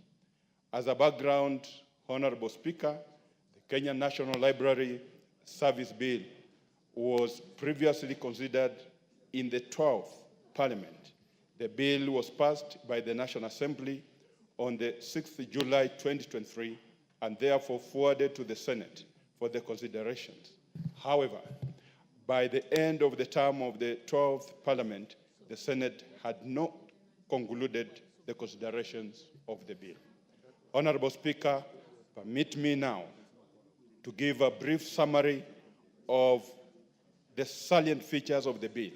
The purpose of the bill is to provide a legal framework for the preservation of our national documentary heritage, as well as to distinguish the function of the Kenya National Library Services from the other public libraries managed by the county governments. Honorable Speaker, this bill establishes the Kenya National Library Service as a body to cooperate with perpetual succession and whose functions shall include acquiring, preserving and maintaining a collection of library resources, carrying out and encouraging research in the development of the libraries and the related services, and providing national library reference and referral service, among others. Honorable Speaker, the bill provides that the management of the Kenya National Library Services shall vest in a board consisting of chairperson and 8 other members. The bill further sets out the respective qualifications of the chairperson and the members of the board. The board shall be responsible for the furtherance of the objects of the Kenya National Library Service. Honorable Speaker, the bill also provides for the appointment of the Director General of the Kenya National Library Service, who shall be an ex-official member of the board and who shall be responsible to the board for the day-to-day management of the affairs of the service. Honorable Speaker, the bill provides for the repeal of the existing Kenya National Library Service Board Act, Cap 225. It is important to note that the existing Kenya National Library Service Board Act was last amended in the year 2007, which was before the enactment of the Constitution of Kenya 2020. The existing act is therefore inadequate as it does not appreciate the aspect of devolution, especially noting that libraries is among the functions of county government. The bill provides for the transition provisions in terms of which the rights, duties, assets, and liabilities of the former board shall be transferred to the Kenya National Library Service upon the commencement of the Act. Honorable Speaker, the Departmental Committee on Sports and Culture facilitated public participation on the bill and in so doing received submissions from the Kenya National Library Service, the Council of County Governors, and the Kenya Library Association. Honorable Speaker, the stakeholders in making their submissions noted that while libraries is a function devolved to county governments, there was a need to provide for the national legislation establishing a national library that would bear the overall responsibility of acting as the central literary depository, the custodian of national documentary heritage, as well as the centralized custodian of the Kenya National Biography. Honorable Speaker, the committee considered the various amendments proposed by the stakeholders as contained in the record. The committee will be proposing various amendments to the bill aimed at improving the substance and the effectiveness of the bill. The proposed amendments to the bill are contained as recommendations in the report of the committee, under which the committee will be moving during the committee of the whole House. Honorable Speaker, key among the amendments to be proposed by the committee will be the clear spell out of the respective functions of the national government and the county government in relation to the library services. These amendments will avoid duplication and conflict of mandates between the two levels of government. To this effect, the committee will be proposing the amendments of Clause 5 of the bill to provide for the responsibilities of the national government, as well as the introduction of a new clause in the bill to provide for the responsibilities of the county governments. Honorable Speaker, the committee will be proposing that the role of the national government shall include the development of a national policy, legislation, and the setting of standards for the library sector, capacity building and technical assistance to the county government, as well as the publication of Kenya National Bibliography and the Kenya Periodicals Directory. Further, the Kenya National Library Service will be responsible for the establishment of the National Virtual Library Service. As this House may be aware, the virtual library was launched on 12th July 2023, and its purpose is to encourage a reading culture and provide an avenue through which one can grow and further their skills in a particular field anytime and anywhere. Honorable Speaker, the committee will be proposing that specific role of county government shall include the implementation of national policy, legislation, and standards for the library sector, the development, management, and maintenance of county libraries, as well as providing lending, outreach, and specialized services in relation to the county libraries. In closing, Honorable Speaker, I raise note that the enactment of the Kenya National Library Service Bill will result in the alignment of the regulations of library services to the Constitution, as well as providing an avenue for the preservation of Kenya's documentary heritage. Honorable Speaker, I beg to move.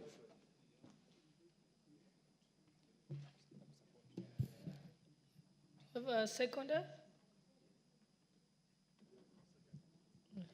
Honorable Speaker, let me ask Honorable Karori Omondi to second.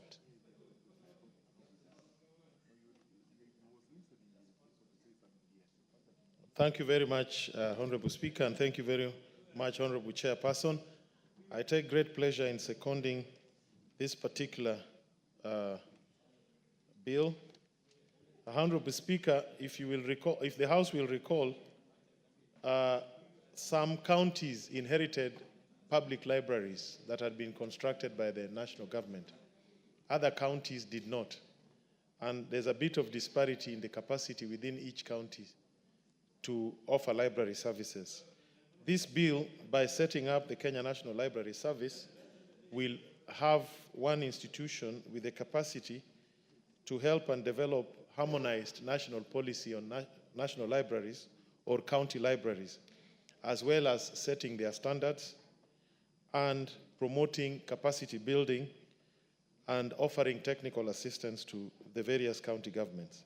But most importantly, we need a central depository, not just for our literary heritage, but also for certain publications like the National Bibliography, the National Periodicals Directory, and the National Virtual Library, which would be accessible to all Kenyans wherever they may be, and at basically free.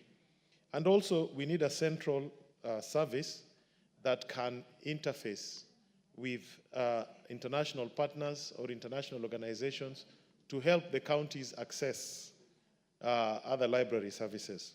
With those few remarks, Honorable Speaker, I second. Thank you.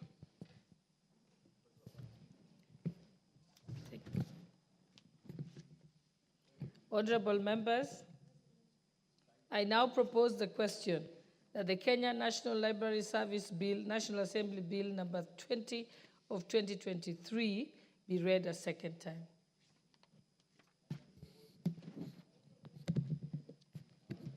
Okay. Members who want to contribute, please press onto the intervention button. Honorable Beatrice Elachi, did you want to contribute to this?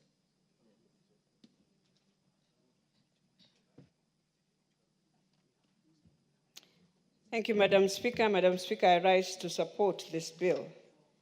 And I know it's a bill that went through this House, went to the Senate, and now we are back on it. A bill that is very critical, Madam Speaker, in terms of our library, and especially when we talk about our young people, when we are talking about all the new technologies that have come through, the chat GPTs and all that, that indeed you realize we need libraries.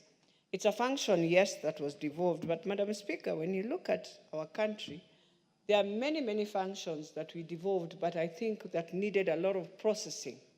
And that is why today we are finding some of the challenges. When you look at the memorandum of objects and reasons, the principal object of this bill is to give effect to Article 11(2)(a) of the Constitution, which mandates the state to promote all forms of national and cultural expressions through literature, the arts, traditional celebrations, science, communication, information, mass media, publications.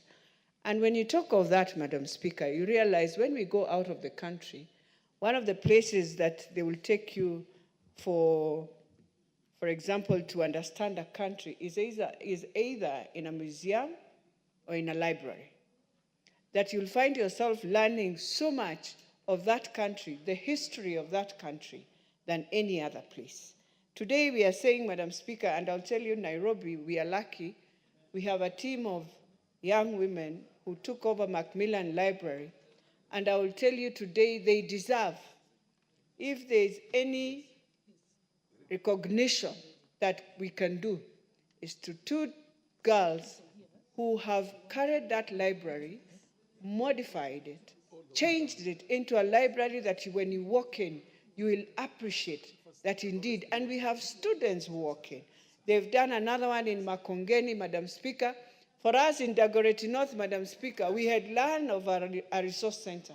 But you cannot believe that the land was grabbed. Today it is a yard where we are selling cars. And these are some of the issues that when we are dealing with this bill, we have to also look at where were resource centers allocated to be in this country so that we can continue building these libraries. These libraries also, as we talk of CBC, if we had serious libraries right now, we would find our children going in. But I know if you walk in, you'll find yourselves with books that were of our time. I've not seen even a place where we've transformed, where our young people can compete with this technology that we have in terms of AI, in terms of IT, all these things. But we are talking about it, we are using it, but we need a library to research. That was the purpose of a library, that even if a child is unable to get books, he or she can walk into a library and do a serious research for either the topics, the subjects he's doing in school, anything that they will need to research on. Today, even as we do all these researches, you find that if a library was there, today children will be understanding more about climate change, what to do, because those are the current issues that are affecting us. But when I go into a library, which we need, we will find ourselves with the old technologies of our agriculture. We will find ourselves with the old technology, the way we used to do veterinary, and yet seasons have changed. We are dealing with young people who are more ahead even with their teachers. And so we must be ahead. But I want to appreciate that when you look at the bill in Part 1, when it provides for preliminary matters, including the title, but Part 2 of the bill will tell you there's establishment of the Kenya National Library Service as a body corporate, which I agree. Then in clause 5 provides for the functions of that Kenya National Library Service. And when I say of Kenya National, it's not just the Kenya National that is at Upper Hill, it's the Kenya National we are talking about that should be replicated across the counties. That is why this function was devolved. But it seems, as much as we are forcing and looking at those functions, these are some of the functions also governors find like there are no functions, Mr. Speaker. You find governors will not even take any time to appreciate that you need a library for your children within your counties, not just our children, but anyone who would want to do research, who would want to even learn now your county. Nothing is there, Mr. Speaker. And so, Mr. Speaker, as we go through this bill and ensure that it goes back to the Senate and we are able to pass it, what I would wish us to really look at is not just the structures of the library, where you have, I see we are saying you need to nominate 2 people from the county. I don't know. Every bill that we do here, we create some committees and all that. But the most important thing, we need to look at libraries. They must become our icons where our young people can go and study the country, can go and understand the country. I know many will say in a museum, fine. In a museum, you'll find our history, yes, in visual, in picture it. But then, a library, you will read. It needs to give us back that knowledge of reading, because I know of late, we are not reading. And that is why we pick on one thing and we run with it. By the time we realize we have done something wrong, and that is what is hurting us. So I think the library will help us. And let us have clubs of people, of reading in schools, where you have teams reading. And reading will also help us, especially for us who sometimes you have challenges of your own mind, you are growing. That's why you see the scholars, the Anyang-Nyongs, the Orengos, are still functioning because they read books, Mr. Speaker. Mr. Speaker, this library service, I can see we've put everything that is needed. But in research, we are saying conducting research in emerging issues, which I'm saying in terms of climate change and any other issue that is current. But here we are saying in libraries and related services, developing research database. I think database is now there. With all this data we are collecting, I don't think we should be continuing to allow the government at any ministry, Mr. Speaker, when they want to do data collect, then why do we have a commission on data? Why are we spending money? We have to now start using what we have, but in the right way, Mr. Speaker, that we can link all these things to function better. And so for me, data collection, there's nothing like data collection. Data is already there. You've collected our data on fingers, you've collected our data on many other issues. Can we just be using that data? And if I am a new person, then let me go and register my data. But what is that? And that is why we are having a problem also, Mr. Speaker, in this SHA thing, because of this same thing called data. So you wonder, why does a Kenyan have an ID number? You have I don't know what, you have. And when you tell the Ministry of Education also to help you with one thing called NEMIS, so that we get out of this problem once and for all, nobody wants to listen.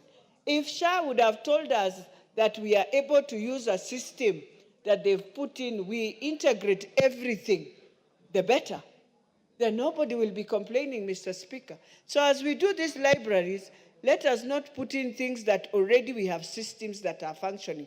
Those systems must integrate each other. We have information, communication, and technology, ICT control.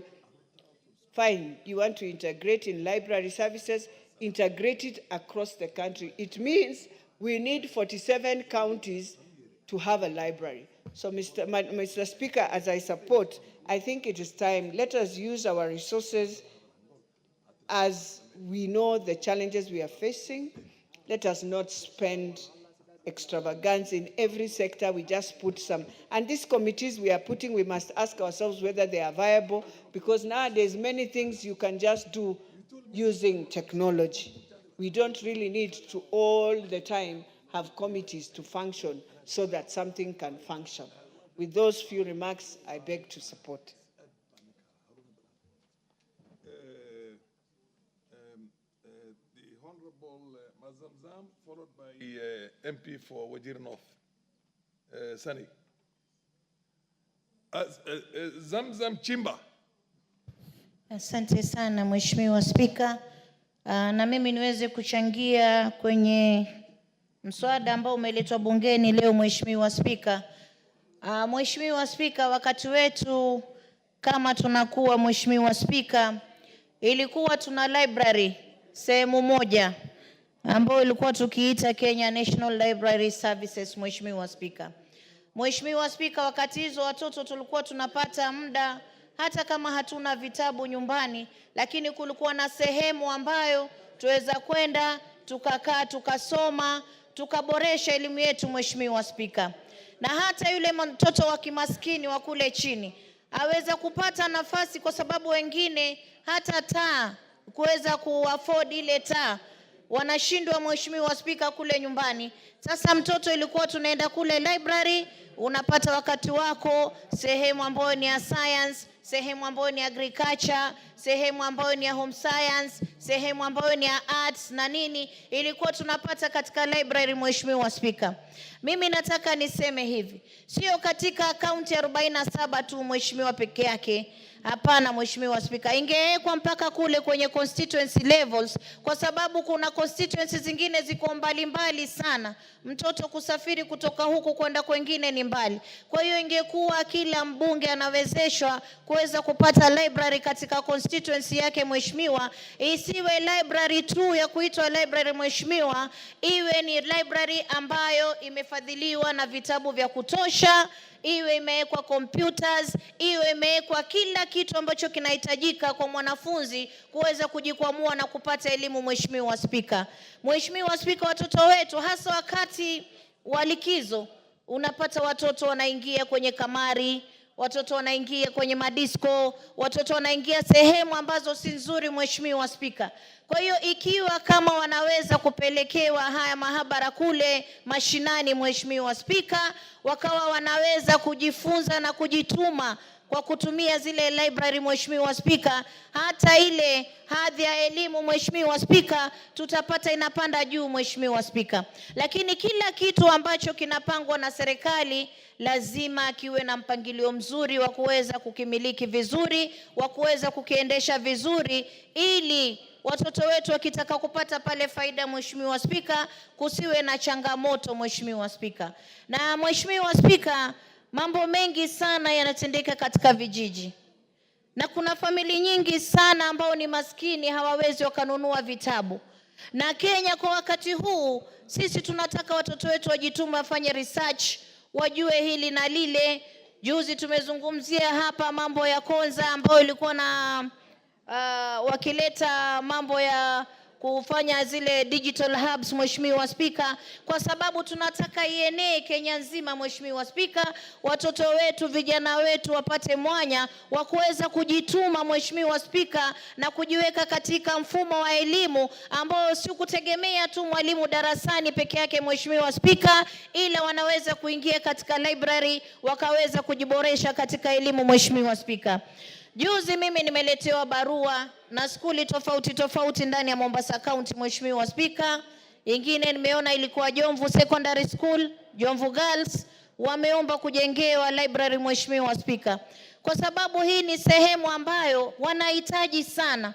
Pengine wengi wanaweza kusema pengine waone umuhimu Mheshimiwa Spika, lakini kama mama Mombasa naona kuna umuhimu si county peke yake, lakini mpaka kwenye constituency level hizi libraries ziweze kupelekwa. Na Mheshimiwa Wanyama amefikiria kitu kizuri sana kuweza kuleta katika bunge hili, manake ni katika sheria tu tukiweka ndio kitu kama kile chaweza kikaendeshwa vizuri bila kuwa na bugdha Mheshimiwa Spika. Mheshimiwa Spika, bili hii si ndogo, ni nzuri sana. Na mimi naomba wabunge wenzangu tuweze kumuunga mkono mwenzetu ili tuweze kupatiana mwanya wa watoto wetu kuweza kusoma Mheshimiwa Spika. Kwa hiyo namuunga Mheshimiwa Wanyama na nasema tuendelee kushika kasi, tuendelee kuwapa watoto wetu nafasi za kusoma, tuendelee kuboresha elimu ya watoto wetu, kwa sababu ndio uti wa mgongo wa taifa lolote. Lazima mtoto awe na elimu ya kutosha, awe ni maskini, awe ni tajiri, lazima tuangalie watoto wetu wanapata elimu. Mheshimiwa Spika, asante sana kwa haya machache, na waachie wenzangu waweze nao kuchangia. Asante sana. Kabla Mheshimiwa Wajir Kaskazini kabla hajaanza kuzungumza, nataka niwakaribishe wanafunzi wa kutoka shule ya upili wa Mudhwani ya vijana na wasichana, maana yake kwa kimombo Mixed Secondary School, katika kata ya constituency Mboni Makueni. Karibuni sana, mjionee wenyewe vile wanasiasa ama wabunge wanavyofanya hudumia nchi hii na kushughulikia mambo mengi. Nataka nimpe nafasi mheshimiwa kutoka sehemu za mashariki, ama ile inaitwa kusini ya mashariki ama South Eastern. Hapo ni kwa hiyo zamani ilikuwa ni Ukambani. Madam Rachel azungumze machache pia, nenda huko kule mbele, ndio wanafunzi wa kutoka region yako ama sehemu yako wanaweza wakakuona pia, uwape mawaidha. Nenda kwenda huko kwa the dispatch box ama anywhere where they can see you from. Popote wanaweza kukuona hawa. Endelea mheshimiwa. Mwashieni microphone ndio azungumze, ndio wakaribishe wanafunzi wa kutoka kata ya uchaguzi wa Mboni. Asante sana Mheshimiwa Spika. Nashukuru sana kwa kunipatia fursa hii ili niweze kukaribisha wanafunzi ambao wanatoka shule ya Mudhwani. Ningependa kuwakaribisha sana katika bunge hili. Hapa ndipo mahali ambapo tunatunga sheria za nchi ya Kenya. Tunahakikisha ya kwamba serikali kuu inapata fedha za kufanya maendeleo. Serikali zetu za kaunti zinapata pesa za kufanya maendeleo. Na pia tunaangalia vile ambavyo serikali inavyofanya kazi na hizo pesa ambazo wanapatiwa. Kwa hivyo, bila kuharibu wakati, Mheshimiwa Spika, nashukuru sana na ningependa kujiunga pamoja na wewe kama spika ambaye ako kwa kiti kwa wakati huu, pamoja na wabunge wale wengine, pamoja na spika wetu the Honorable Dr. Moses Masika Wetangula, kuwakaribisha wanafunzi na kuwaambia wasome kwa bidii, kwa sababu wao ndio viongozi wa kesho. Asante sana Mheshimiwa Spika. Asante sana Mheshimiwa Rachel Nyamai. Mheshimiwa wa Wajir Kaskazini, endelea na kuchangia hoja iliyoko mbele yetu leo. Thank you, Mr. Speaker. The National Library Service Bill 2023 is quite a straightforward bill. We appreciate that library services is a devolved function, and most of the libraries have been devolved to the counties. Mr. Speaker, this bill attempts to bring a different tier that is concerned with policy development, regulatory, making sure that standards are maintained, and that there is an inspectorate services to oversee the library services in the country.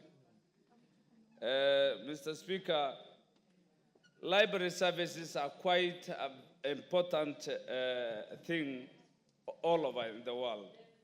Libraries enhance literacy, they enhance education. Indeed, they are the repository of education. All that we go through in school are sourced mainly from books. So libraries are nearly the repository of education. Libraries also help in access to information. Access to information is all right, but for sure, most of the information is acquired from books, that which is written, and Although there are challenges of going virtual, books still and libraries in their entirety serve as an important access for information, Mr. Speaker. Libraries do the role of cultural preservation and history of our society. However, there are challenges facing libraries today. Libraries are no longer, physical libraries are no longer enticing, they are not friendly. Library services have gone digital, virtual, and I think there is quite a bit of challenge in making sure that virtual libraries and database management of the technologies that are so involved is a big challenge in making sure that our libraries are up to date. Mr. Speaker, automation of all that is in books, that automation, making sure that all that is virtual in the internet is automated, is also a big challenge. And more so, being a member of a nomadic community.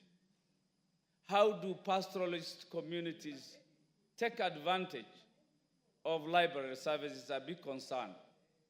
We from Northern Kenya, the ASALs, given that there is a higher degree of illiteracy, given that internet services is limiting, given that even the old physical structures that were libraries are inadequate and have not been to the Northern Frontier districts, are not there.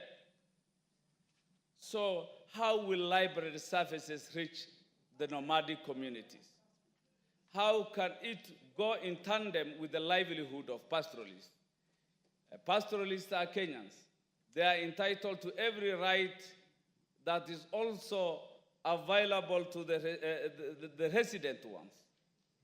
So there can't be no excuse in telling us that there are challenges, these are nomads, and this right is limited, or they can't access this information or that services. The government must conceive mechanisms, friendly ways of making sure that pastoralists, however their livelihood is complicated, whether they are on the move 24/7, they should come with novel ways of making sure that information, library services more so, are available to the pastoralist child, as access to education has nothing to do with livelihood. It is a right, and it shall remain a right, Mr. Speaker. One other big challenge to the library service is understaffing. It has limited staff. I think it is time to it's time for the library sector to make sure that they get the right services, the human capital, the human resources, so trained on information sciences, so averse to the fact that there are new challenges to the frontier of library services in terms of technology and the digital concerns.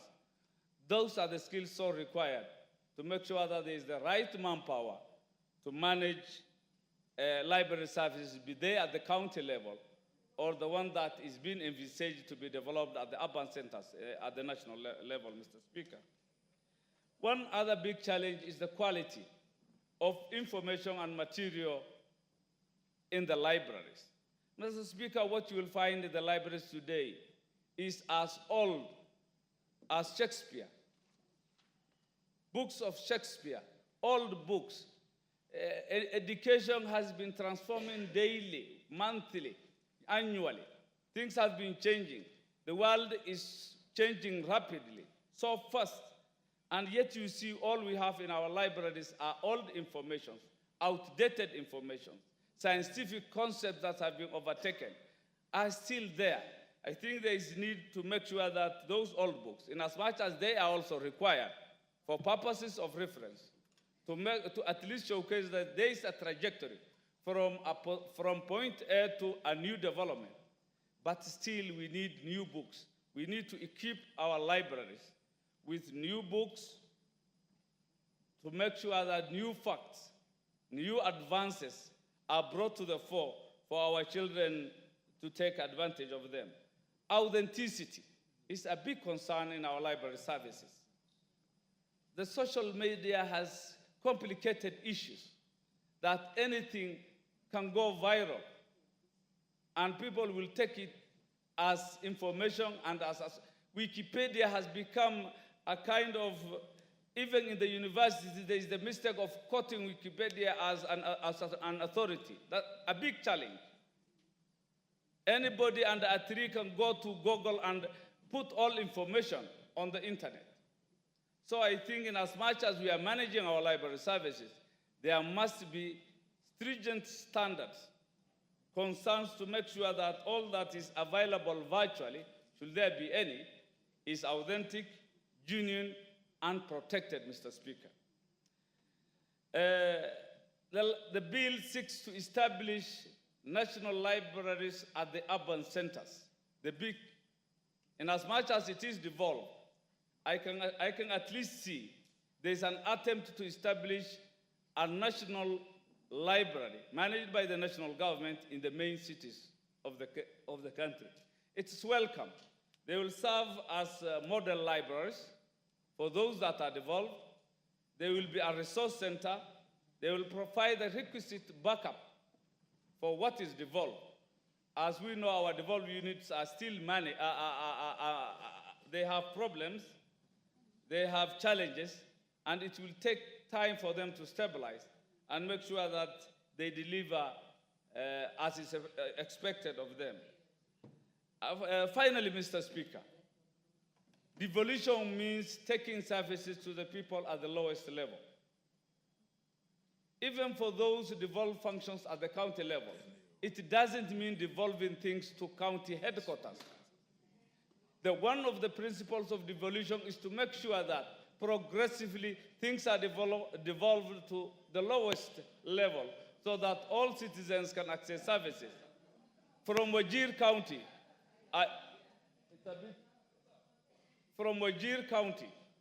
I expect libraries to be in all sub-counties of Wajir County, Mr. Speaker.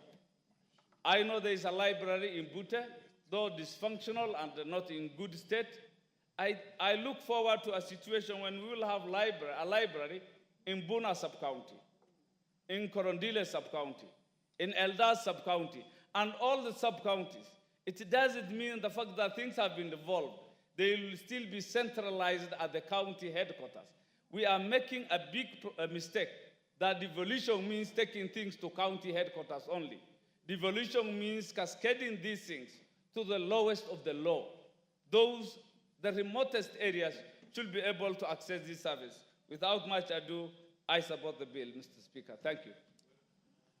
Mheshimiwa Millie Odhiambo wa kutoka eneo la bunge la Suba Kaskazini. Akifuatwa na Mheshimiwa wa Dagoretti Kusini. Endelea Mheshimiwa Millie Odhiambo. Thank you, Mr. Speaker, for giving me this opportunity, and also thank you for intimidating us with Kiswahili. Mr. Speaker, I have no clue what you have said, but I trust you have said good things.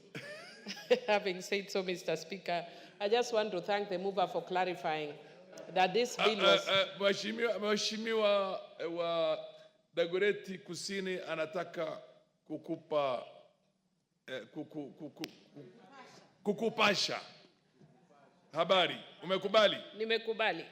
Tueleze Mheshimiwa.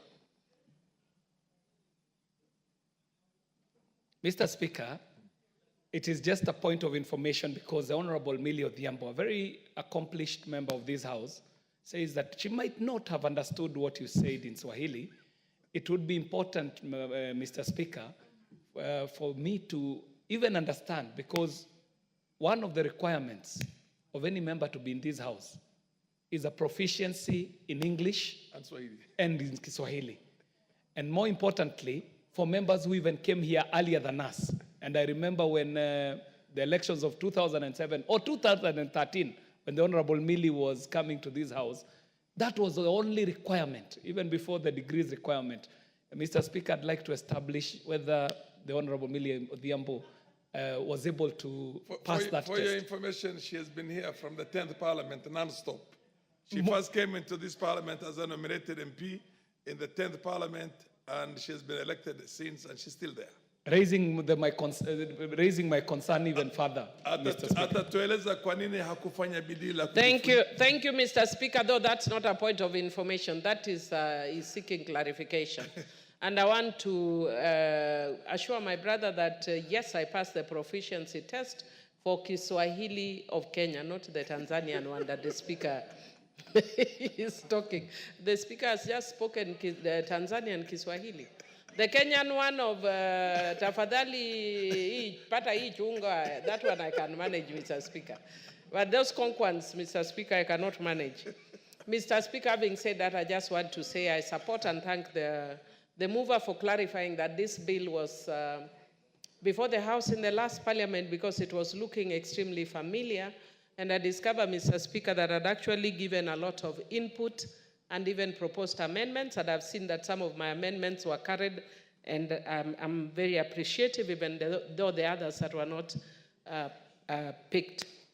Mr. Speaker, I want to say that this bill, which is a Kenya National Library Services Bill, is very necessary.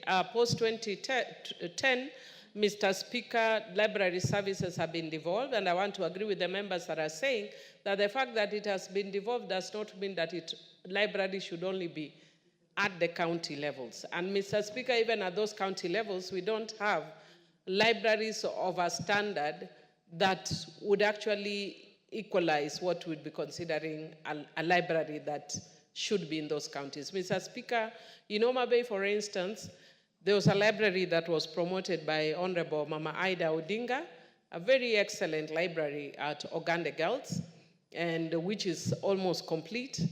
And Mr. Speaker, I'd want to say that those are the kind of library standards that we would want in every county. And Mr. Speaker, I just want to say that we should then also devolve the libraries to our sub-county levels and even further. I have a program in my constituency called Dear Suba North, which is Drop Everything and Read, Suba North, that promotes a culture of reading.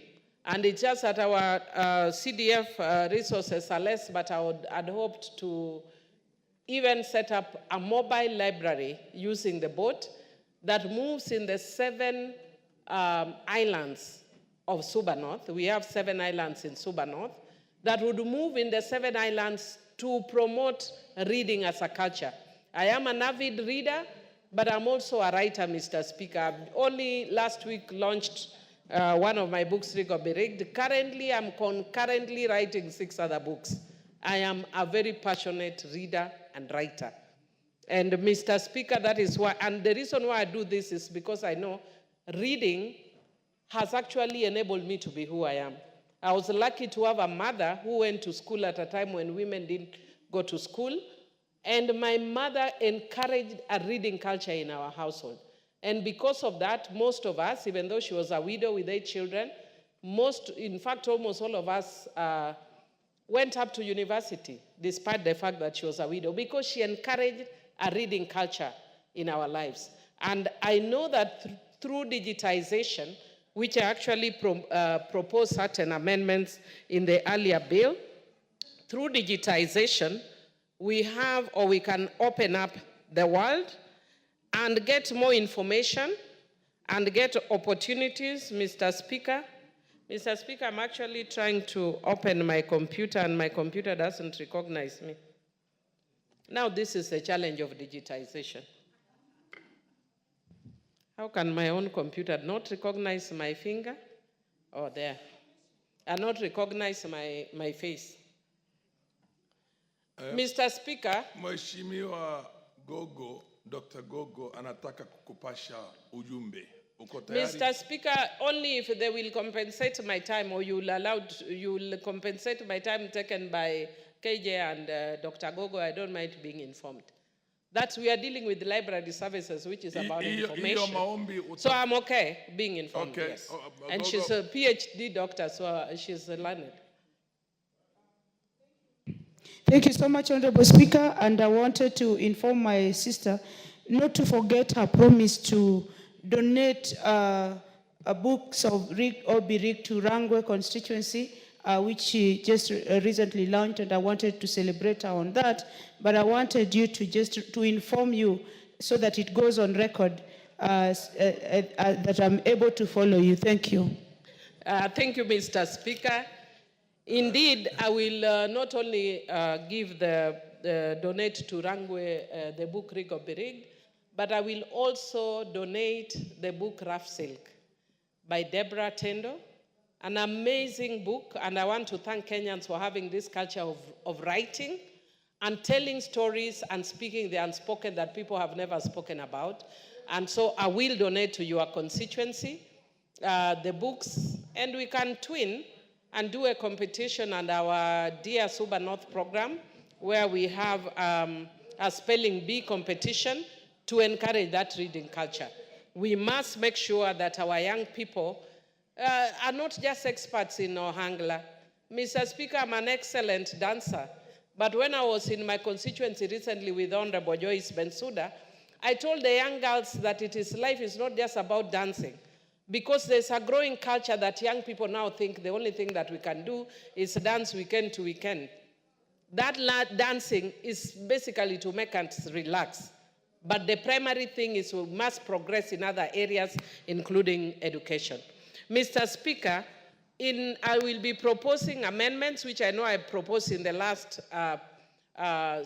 session of Parliament. And I think because we are not too used to, things that sound conk, Mr. Speaker had actually proposed a Kenya Resource Identification Numbers Agency. And for those of us who are published, you can tell, you know that we have such an agency that actually sets standards to administer international standard resource identification numbers for books, serials, magazines, music, and other resources. And the functions of the agency should be, amongst others, to provide a linkage between the national agency and other international resource number agencies for the purposes of the development of unique identification system for resource identification materials in Kenya, amongst other factors. Mr. Speaker, when I had actually made that proposal, the committee at that time thought it was too complex. But if you look, I wish I had a copy of my book here, I would have shown you that you will see a barcode that has a unique identifier number. And you cannot have that unless you actually have a system, and we have an agency that administers that in Kenya. And Mr. Speaker, it should be for whether music, books, and others. And so I will be proposing further amendments to this bill, but I want to thank the committee that they have taken the issue of digitization, which I had proposed in this era and time. We are moving, even now I'm selling my books, and people are more, especially in diaspora, are more concerned about receiving the digital version. Of course, me as a compassionate reader, I have to get the physical version of books. I'm that old school, but we must provide that. I'm also happy that they've also provided for Braille a version for persons with disabilities. I'm happy about that as well. And Mr. Speaker, in concluding, I just want to say that one of the things, because we are dealing with issues of abuse of girls, no distraction like the dancing that I was talking about. And one of the ways to keep our girls and young boys engaged is to promote this reading culture. Thank you, Mr. Speaker, and I support this bill with proposed amendments. Mheshimiwa wa Dagoretti Kusini akifuatwa na Mheshimiwa wa Kilgoris. Honorable Speaker, I thank you. And I take this opportunity to first thank the committee led by the Honorable Wanyama for processing, and the committee members of this amazing committee for processing such a good bill for us to be debating. Allow me, Mr. Speaker, to... Yes, the Honorable Emilio Odhiambo is on a point of order. Sorry, Mr. Speaker. Mr. Speaker, Honorable KJ, I don't know if it's KJ or Lillian, when one of them was raising the point of orders and had spoken to the issue of attending my launch. Could I please just say, give my gratitude to the members of Parliament who came for the launch and supported. Members came overwhelmingly, and I just want to thank you. I don't take it for granted. And the office of the clerk, I just want to thank you Fair for enough. the support. It's not a point of order, but nonetheless, I think it's taken. It's taken with with the dignity. Mr. Speaker, I would also like to request that you protect my time. And Proceed, I'll protect you. Thank you. And Mr. Speaker, I was thanking the committee under the leadership of Honorable Wanyama and the members of this committee for processing this bill that had come to us in the last parliament. Preliminarily also, Mr. Speaker, because we are talking about libraries and repositories of knowledge, Mr. Speaker, allow me to also congratulate the Honorable Millie Mabona Odhiambo, who has recently launched a book by the name Rig or Be Rigged, a book which I would recommend to every member of this House, and especially members of the Fair Agenda, the younger members of Parliament who are joining politics at a very young age. They might want to have a look and a read of the book that was launched by the Honorable Millie Odhiambo. Mr. Speaker, we are here talking about a bill that is seeking to establish the Kenya National Library Service so that we're able to provide for the management of the Kenya National Library Services and for other connected purposes. And Mr. Speaker, we are speaking at a time when we understand that library services were devolved to the counties. But Mr. Speaker, with this devolution, a tragedy was occasioned upon this country. When the libraries were devolved to the counties, they were actually devolved to the counties to go and die. The situation was already so dire before even we devolved libraries, to a point where the joke was being made that if you want to hide anything from a Kenyan or from an African, hide it in a book. Because it was known that Kenyans do not read, Africans do not read, and this would be a time when we would be disabusing this notion. However, counties have not stepped up to the plate to protect these repositories of knowledge known as libraries. Neither have counties worked hard enough to bring the libraries that are in this country up to speed with the technology and the times, Madam Speaker. Madam Speaker, this bill is spelling out the purpose of this piece of legislation if it becomes law. And it is saying that the purpose of this bill is to preserve national documentary heritage and to be able to distinguish between the functions of the Kenya National Library Services from other public libraries. Madam Speaker, the issue of the preservation of national documentary heritage is critical for this country, and especially at a time like this. Madam Speaker, when myself and yourself were in the university, I used to be part of a troupe called the Kenyatta University Traveling Theatre.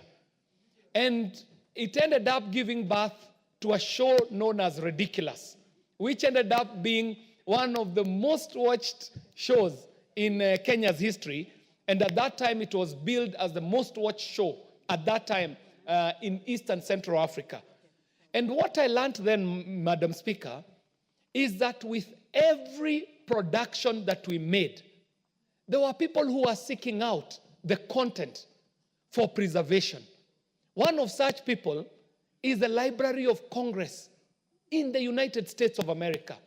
They were keen to have every single episode of Ridiculous documented and deposited at the Library of Congress for records, Madam Speaker.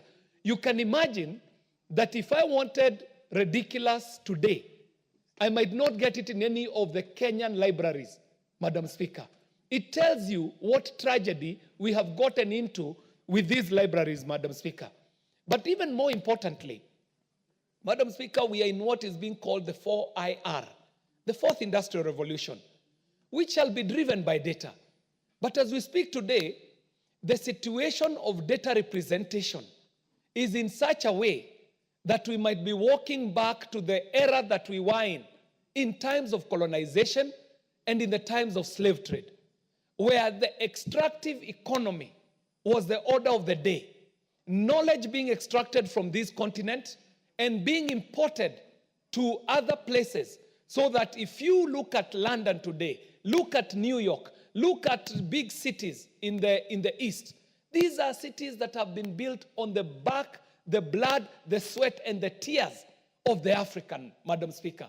But even more tragically, that story is not recorded anywhere. So that if you go to a school today and ask a child where the source of knowledge is, they will tell you that intelligence comes from the West, not knowing that Africa at some point was the superpower of knowledge. And in fact, Madam Speaker, it was just the other day that we were here on this floor having a conversation with the Honorable CNN and talking about the great libraries of Africa, the great libraries that were in Mali, that were in Cairo, that were in this land that we call Abyssinia or Kush kingdoms, that were in the area that we live in today, the great libraries of South Africa.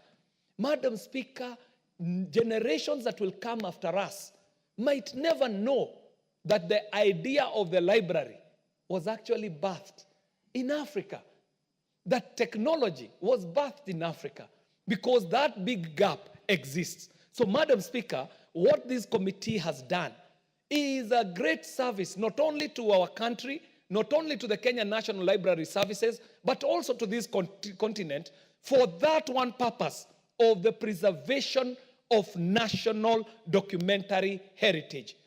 Madam Speaker, we are moving to a world where globalization shall be the order of the day. Globalization might end up having all of us speaking one tongue, one language. What happens to Dr. Oundo's language or vernacular language? What happens to mine? What happens to yours, Madam Speaker? Today, the Mudaraka, who is represented by the Honorable Gigi Morogara here, should be bidding for a pole position in the new world, together with the French, together with the Spanish, together with the English. But how will the Daraka be bidding for that pole position if their traditional oral cultural heritage is not recorded?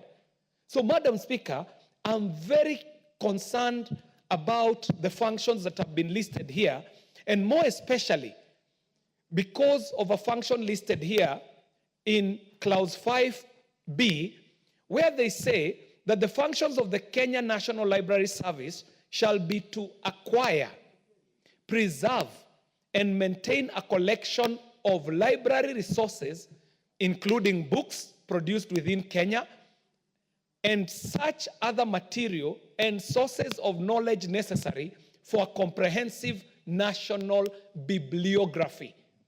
Madam Speaker, to be able to do this, these libraries will need to be equipped, because the people of the Raka never used to write. Their knowledge is not recorded in numeracy, it is not recorded in literacy. So there must be a method of collecting the traditional oral stories that my grandmother used to tell. Moturio turaga. Where will we find this when we have a generation, and I put that in quotes. Moturio turaga means the craftsman who is so well versed in their craft, and a story that is narrated so well by my grandmother that it even has some music in it. So we need these libraries to be able to capture the soulful notation of the music that was traditionally sung by our people, record it, and preserve it for the national bibliography that is listed here in this library. Madam Speaker, the other point I would like to raise is about duplication of duties. Madam Speaker, as we speak, in the Ministry of Information, Communication and Technology, there is an entity called the Kenya Yearbook. And the Kenya Yearbook is preparing bibliographies every other day.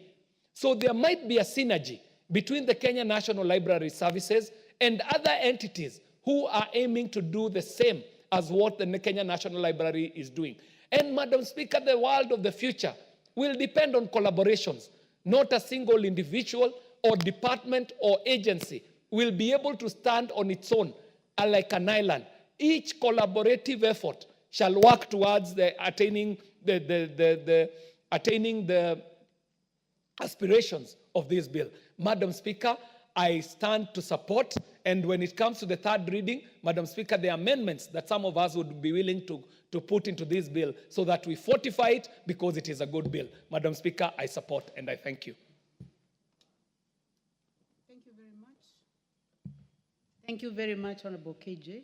Honorable members, I would like to confirm that the Honorable KJ, Kenyatta University, he was a great member of the Kenyatta University Traveling Theatre, and he was as eloquent as he is.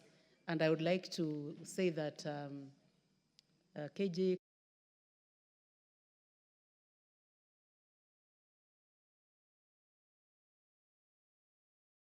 Goris.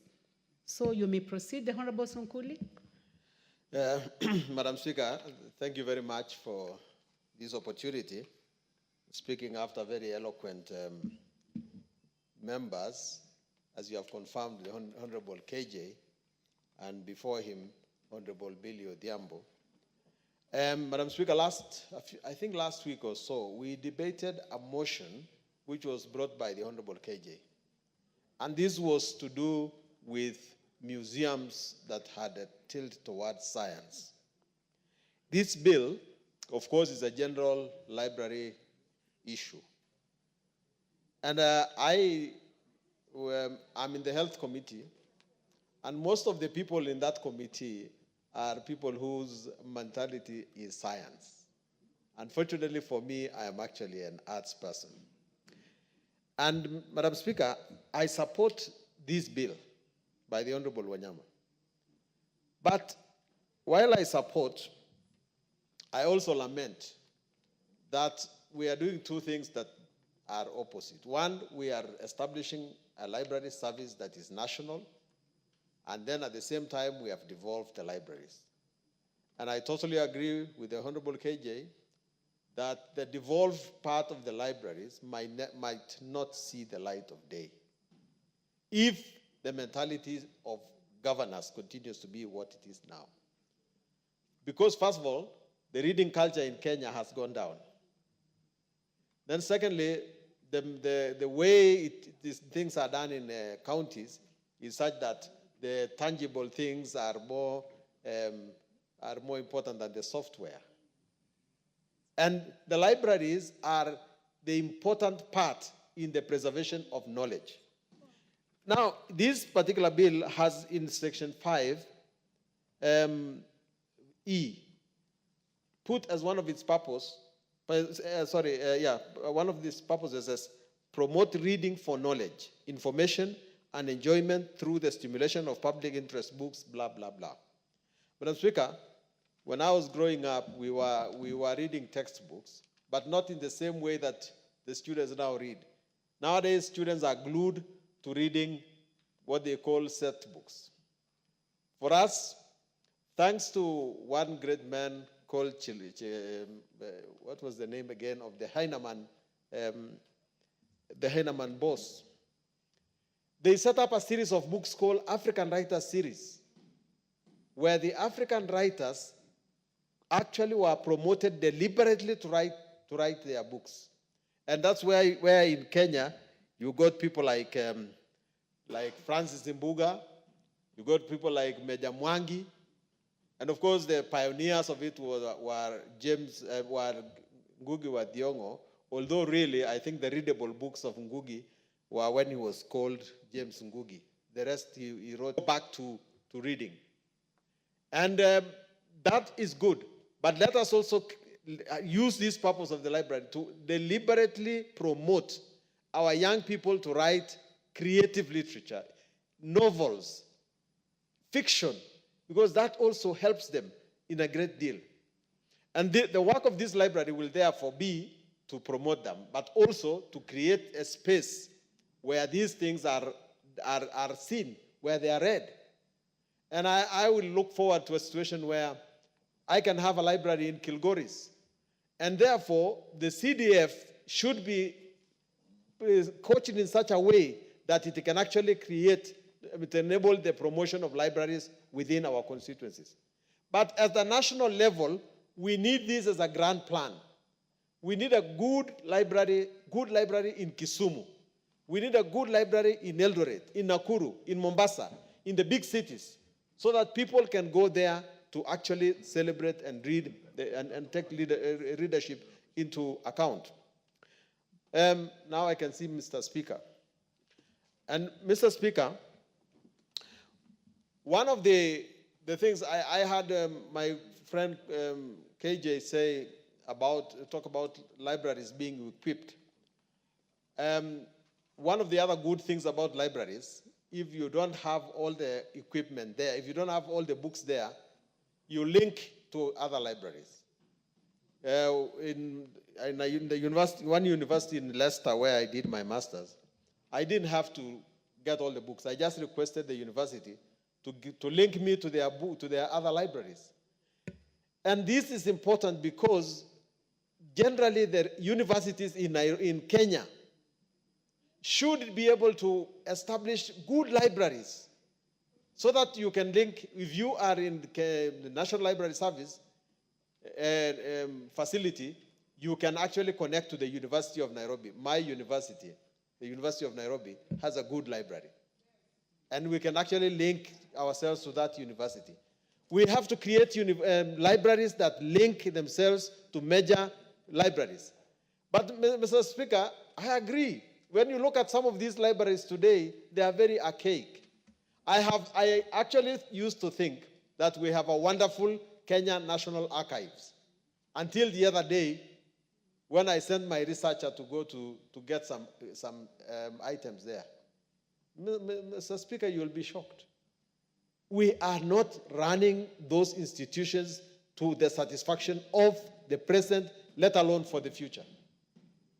The National Library Service should be run in such a way that it keeps information updated without destroying the information of long ago.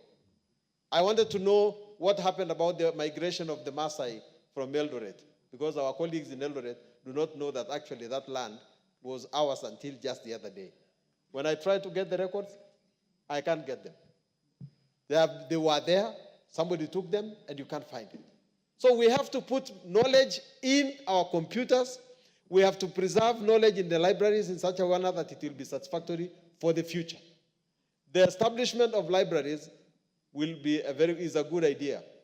But I dread to think that the government may not even find money to do that. I know that it is not a priority. But it is up to us, those of us who believe in reading, to make sure that the government finds money to make libraries work in Kenya. And to a great extent, Honorable Wanyama, write this bill in such a way as to preserve enough control at the center. Don't devolve everything. And I think the best way to do it is the way we have done the hospitals. I think you better have a level 1 library, which can be managed somewhere, and a level 2 library. And then you can have a level 5 library, which must be managed by the central government here. Because if you don't do it, if you give everything to the counties, you have actually killed our libraries. I wish to thank you very much for this bill. And Mr. Speaker, I hope that the young people of our country will actually go back to the books and that we stop a culture where we can actually hide our money inside our books because our sons will not find it. And I beg to support. The Honorable Rachel Mayamai. Thank you very much, Honorable Speaker, for giving me this opportunity. I would like to start by saying that I support this bill done by the Honorable Wanyama through the departmental committee, which he chairs.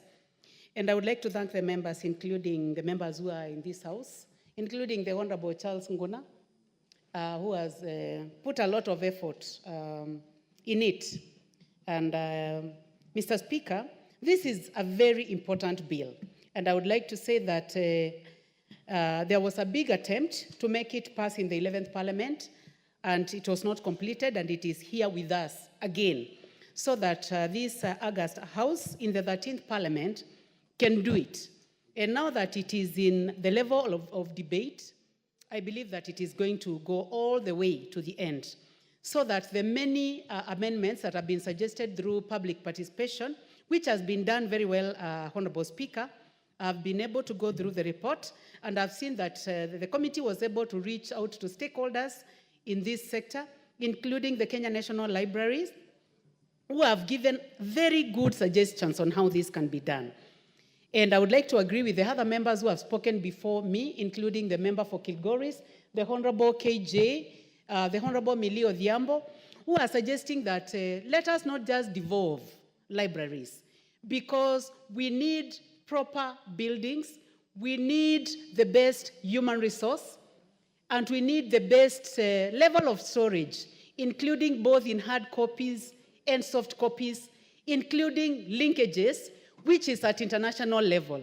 So, Honorable Speaker, when we leave this at the counties, we may end up losing because they may not have the financial capacity, the technical capacity, and also the ability to link internationally. So I would like to agree with the other members. Honorable Speaker, beyond the national libraries, they were also able to reach to the Kenya Library Association and also the Council of Governors and many other stakeholders to enrich this bill. And I believe that in the third reading, it will be richer than it is. Honorable Speaker, Kenya will be joining other countries that have national libraries that include Iceland, India, Indonesia, Iran, USA, Belgium, Denmark. Honorable Speaker, where I went to school. And I want to say that Denmark, Mr. Speaker, is one of the countries that encourage the culture of reading. Not only, in fact, they start with their own language, the Danish, that their children are experts in Danish, and they understand the Danish culture, and they understand the Danish language. Then now children start going to other countries after understanding and appreciating their own culture. Back home here, we have many other countries that have taken up, Algeria, Angola, so Kenya will be doing what other African countries are doing. So, Honorable Speaker, as I join the other members in appreciating that this is a very important bill, it is going to help us pick from where the Honorable KJ left. And last week, we were debating the matter of having museums within our counties. And I think this is bringing a linkage between the museums and also libraries.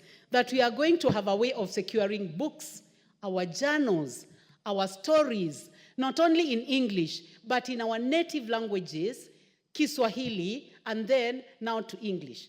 Honorable Speaker, we have realized that data is not just data, but data can be used for economic purposes.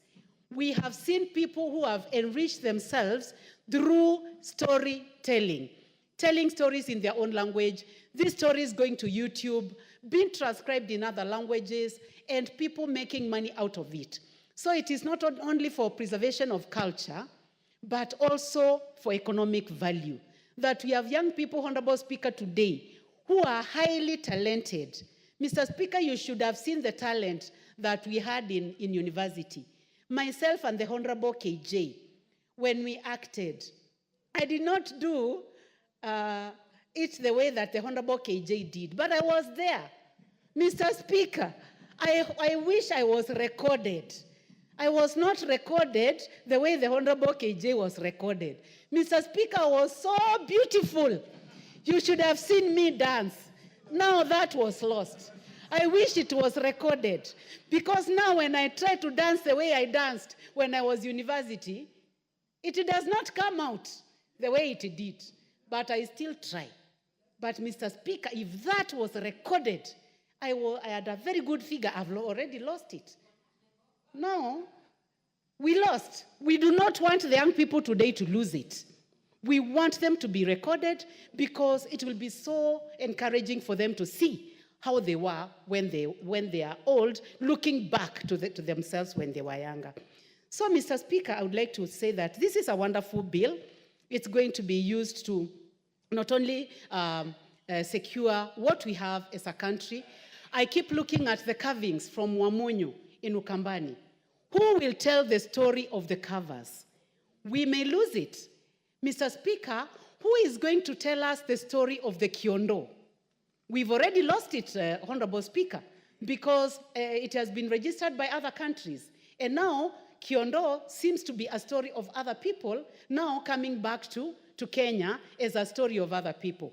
The story of the Kikoi, Honorable Speaker, we are also losing it to other people. But the Kikoi is a Kenyan story belonging to a Kenyan community that is the Maasai, and we would have documented. We have not lost it completely. We can still do it today, Honorable And the Speaker. Bajuni. Point of information. Yes. Do you wish to be informed? By the Honorable KJ? Yes. Ah, definitely. Proceed, KJ.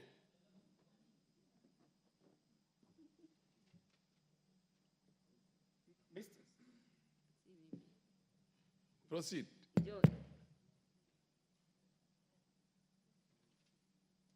Give him the mic. Thank you very much, Mr. Speaker. And yes, our standing orders do allow for us to inform a member who is on the floor if they would allow. And Mr. Speaker, I am not standing to inform or confirm that the Honorable Rachel Nyamai was actually a very beautiful girl and she had an amazing figure. And it is true also, Mr. Speaker, that yes, she was a participant in the theater arts. She was a participant in the music when we were in the university. But that's not the information that I seek to offer. I'm seeking to offer the information that the Wamonyo covers have a great history about them. This is a history about one Kamba man who had some interaction with the Makonde people of South Africa and was able to learn this trade out of this Makonde man and came back home with this beautiful knowledge and craftsmanship and settled in a place in Machakos County called Wamunyu. And this is the point that I think the Honorable Rachel Nyamai is trying to say, that without the records, then this becomes a story that is untold.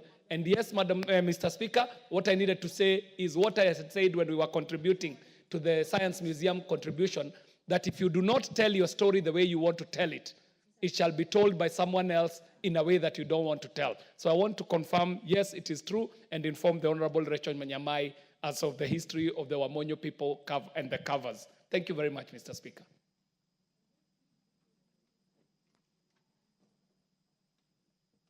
Yes, the Honorable Nyamai. I don't know how many minutes you have, but... Thank you very much for information and confirmation by the Honorable KJ. And for relating the matter of the Akamba and the history and why it happened in Wamonyo. And I hope that this can be documented better. Honorable Speaker, also by appreciating our authors, I believe that we can establish a hall of greatness for our authors and for our leaders. And Honorable Speaker, this is the place which will encourage people even to write more so that they can see the value, and putting it at the top of appreciation as we appreciate and give people EBS, CBS, EGH, having our great authors like the Honorable Millie Odhiambo, the Honorable Duale, the Honorable Baba, Raila Amolo Odinga, among other people, and the Honorable Kalonzo Musyoka, who have written books and having them appreciated in a place where they'll feel great that they've done work for Kenyans.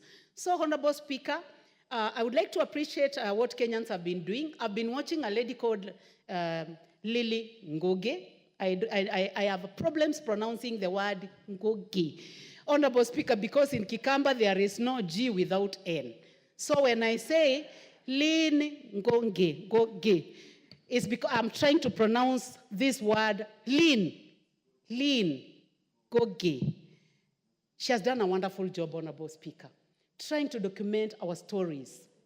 I've seen her moving towards politics, but she has done a lot to tell the story of Kenyans.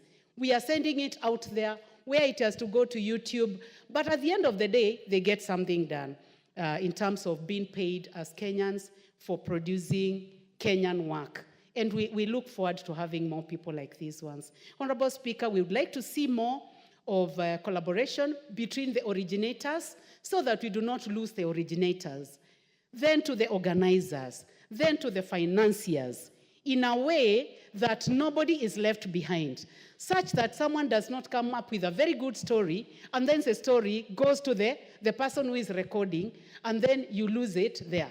We would like to see beneficence from the young people who are producing, the organizers who are collecting this information, and then the financiers, so that they have a very good agreement that they do not lose their data, that they do not benefit all throughout their lives.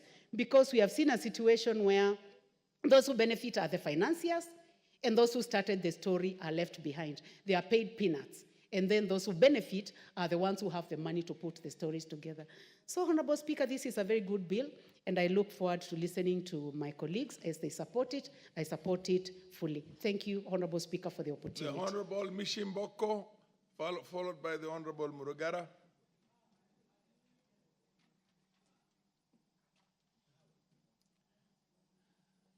Honorable members, most of you will have a bite at this, so don't worry. Give me the mic, Honorable Speaker. Can you move to the next one? I made to understand that the one you're trying to use has issues. Okay, there you go now.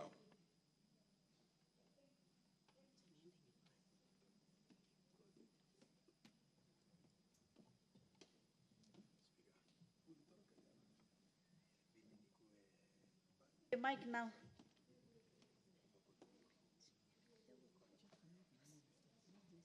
Thank you, Honorable Speaker. Honorable Speaker, I stand to support this bill on Kenya National Library Service Bill number 20 of 2023. Honorable Speaker, this bill, its objective is to give effect to Article 11(2)(a) of the Constitution. Honorable Speaker, this bill also wants to distinguish between the function of the National Library and those of the public library, which are devolved in the county level, Honorable Speaker. Honorable Speaker, National Library services are vital institutions that contribute to the preservation of cultural heritage. It also supports education and research and also promotes access to information for all our citizens in this country, Honorable Speaker. Honorable Speaker, it is really unfortunate when you go back to our counties and we see the public library which we have. It is really pathetic. Anytime you enter in this library, the materials you're going to see, all the books you see, some of them are outdated, some of them are obsolete, and I think maybe even the governors, they have not even put any funding to ensure that at least we empower this library. Honorable Speaker, the library play important roles, which include preserving national heritage by collecting published and those which are unpublished information material for use by our future generation. Honorable Speaker, my sister Rachel has talked lengthily on so many areas whereby we need to keep deposit of all those information for our future and even current generation, Honorable Speaker. Honorable Speaker, our library also acts as legal deposit on behalf of government. It maintains all our records within our country, Honorable Speaker. When you are talking about our database, we want to know about the statistic of our population and so many other statistics. We can just go to the library and then we can retrieve this information. Honorable Speaker, our researchers, those who want to research on several issues, there are so many emerging issues, be it in terms of agriculture, environment, and other areas. We need to have a platform whereby our researchers can access reading materials. They can also connect local and even international through networks on international libraries, Honorable Speaker. Honorable Speaker, it also provides a variety of information and resources which can facilitate our learners, especially our students in our learning institution, Honorable Speaker. Honorable Speaker, you remember during vacation, those days when we are still in secondary school, we used to go to the library and you used to go and read and keep on reading. And we didn't even have time just to sit idle and maybe do some things which are not good to our society. But nowadays, because we have not enriched our libraries and we have not even put some resources in our library, it is really very, very difficult to ensure that our students can access these libraries. The one in Mombasa County, it is really unfortunate because it is too small. Even the capacity inside there, you can even ask yourself how many students can come and maybe sit and just access to the books and the other reading materials. I think there is a need to ensure there is a proper structure there is a mechanism to ensure how do we get some funding. And that is why I want to agree with the proposer of these bills that they say there must be a statutory recognition of this national library. And again, they must have some authority and rather maybe some degree of autonomy so that they can have some competence in terms of management to ensure that this is a very vital platform to ensure that we encourage the reading culture, because this is the only way we can ensure that education can flourish, Honorable Speaker. Honorable Speaker, I also want to say that this bill is very special and very important in our country in terms of socio-economic development, Honorable Speaker. Because, Honorable Speaker, anytime you ensure you build the reading culture, the culture of reading, this is the only way that we can ensure that Kenyans can be critical thinkers. Kenya can be having some new knowledge and develop new technology. With the era of digital, things keep on changing each and every day. And our scholars and our professionals, they need to access to reading material so that they can develop and they can be in tandem with what is happening in the current generation, Honorable Speaker. Honorable Speaker, with the CBC, which we are having right now in our schools, we really need to have library in every school, be it in the primary level or in the secondary level. We need to have we have to have a library. I'm looking on the ASAL areas, especially those from Northeastern, whereby even accessing to education is a problem. And you're just asking yourself, how many libraries do we have? Can these students access to this library? How long should they travel, or rather tarmac, to ensure that they have a place where they can call it a library and then they can access to information and other learning materials, Honorable Speaker. And I want to say that we need to encourage, as members of parliament, because we have the NGCDF funds, we need to ensure that we put some libraries in our schools.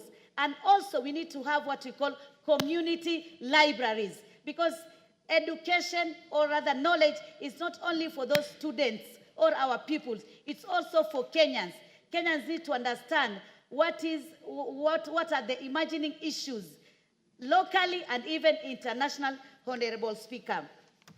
Honorable Speaker, I just want to say that libraries are non-profit making organization. And so we need to have a way on how we can give them some resources, or rather some funding.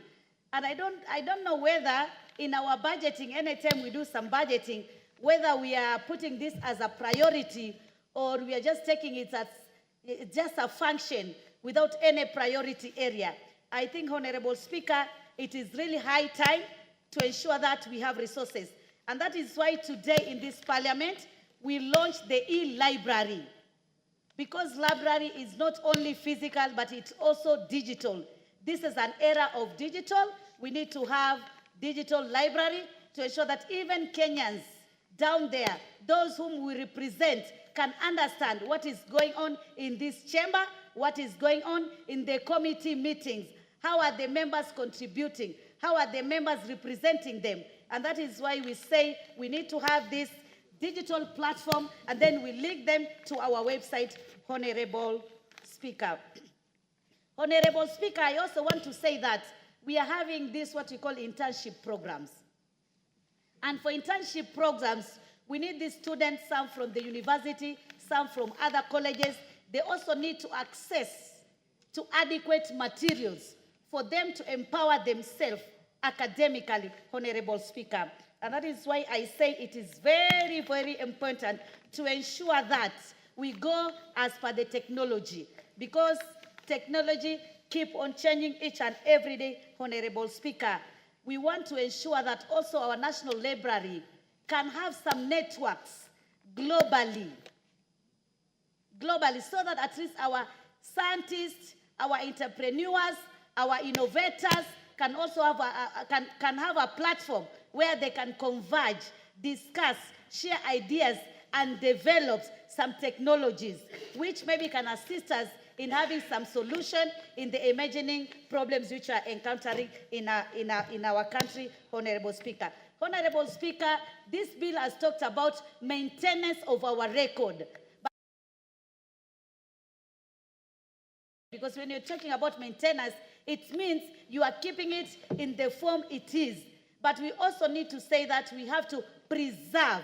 We need to preserve them so that we can prevent them from decay, from loss, from damage, because of climate maybe, when the weather, and so many other reasons. So I want to say that when we are doing that, we need to think on those areas, Honorable Speaker.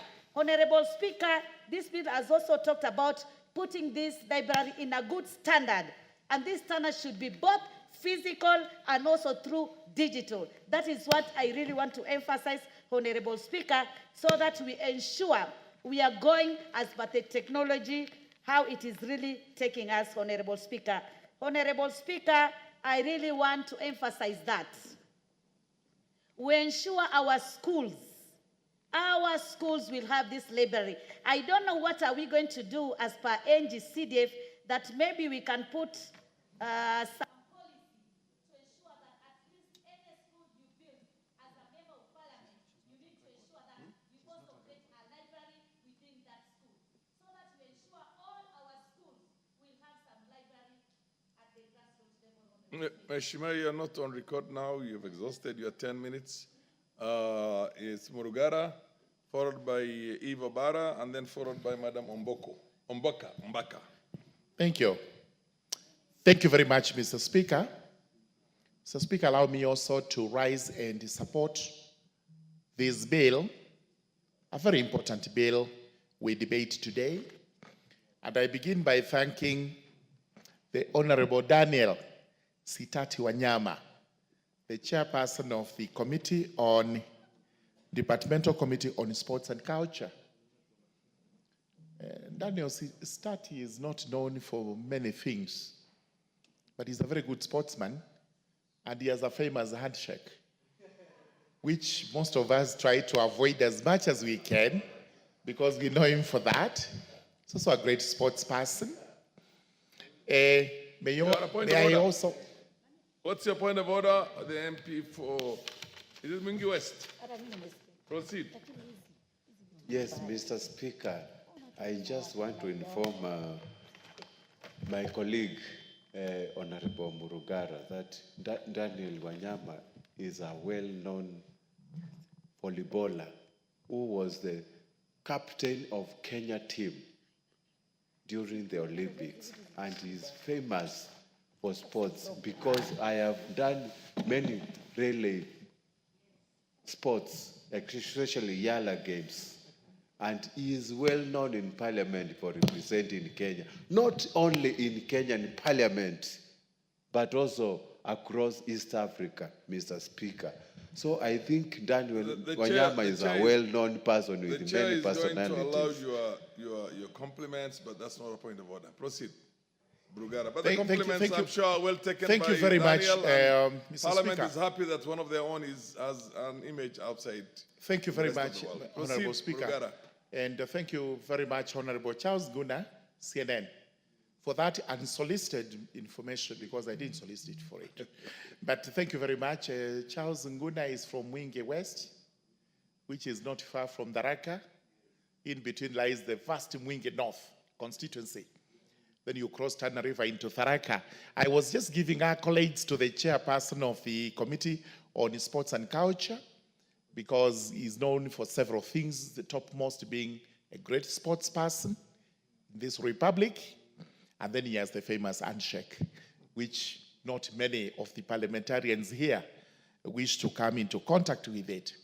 But excellent job done here to bring this bill, which is supposed to make a distinction between the Kenya National Library Services and the public libraries, which are found in the rural areas, which are manned by counties. Allow me, Mr. Speaker, first and foremost to just give a briefing of what happened yesterday in my constituency, Tharaka, because I think it's vitally important and connected to what we are debating today. A community library was commissioned at a place known as Gatunga, which is in Tharaka North sub-county of Tharaka constituency. It is a community library and IT center through the efforts of a lady in Tharaka who does lots of community work known as Anseta Kiriga. She has an organization known as Tharaka Women Welfare Projects. And I was ably represented by my office manager when the USAID, the mission director is Mr. David Gosner, who came over to commission this, accompanied by another gentleman known as Dr. Onesmus Kiminza. He's the director of Sisters Read. I believe this is an organization that also deals with libraries. Yesterday, I was able to donate more than 3,500 books donated to me by a gentleman by the name Douglas Mugendi from Tharaka Nithi. He has an international NGO known as Solidarity International Trust, and therefore he does this charitable work for which I'm grateful. I'm grateful to USAID and the Sisters Read and the lady Anseta Kiriga, because this is what we are debating today. Let me also register my thanks to the Kenya National Library Services Board, which is going to be the precursor of what we are debating today, for promising to donate to me 3,500 books, which I'll be taking to this library. This is the first library in the Tharaka constituency. We do not even have public libraries. When we want to do library matters or get library services, we have to go all the way to Meru town, because this is where we find one library service, which used to be under the Kenya National Library Service, but now must be under the county government of Meru, having inherited it from the national government. Library services are actually devolved, most of it, especially public libraries. And it is important to point out that our counties have not done much regarding public libraries. We want to see a lot more being done, as happened in Tharaka. I haven't heard of the commitments the county government made when they visited the place yesterday to attend this commissioning, but I expect to hear from them that they are also part and parcel of founding libraries in the rural areas so that we are able to encourage our people to read. We cannot claim to be literate. We cannot claim to be knowledgeable unless the population of the country does rise in terms of literacy. A literate society is a developed society. So we are debating a very important act of parliament, which I urge my colleagues to actually pass. Honorable Wanyama has made an indication that we will be making amendments to this. We will be studying that with him in the committee of the whole house. We give him the support he deserves so that we make this act as important as we can. Kenya is a country known world over for many, many attributes. Most of them are firsts, whether these are in cultural matters, some are in sports, some are in other spheres and avenues. Kenya is known for this. And documentation is limited, which is the reason we require this act to be put in place, to be passed by this house, so that we are able to look at our literacy through libraries. And libraries are not custodians of books only. Our arts, our culture is going to be stored in libraries. And this is why I'm proud to have the first one in Tharaka, because we are also known for our culture, which is vast. We are also known for our arts, including the carvings, which are also famous in Ukambani. We are very good in carvings and doing traditional weapons and what have you. All this is worthy being placed in a library where future generations can actually get knowledge of how it used to be even then.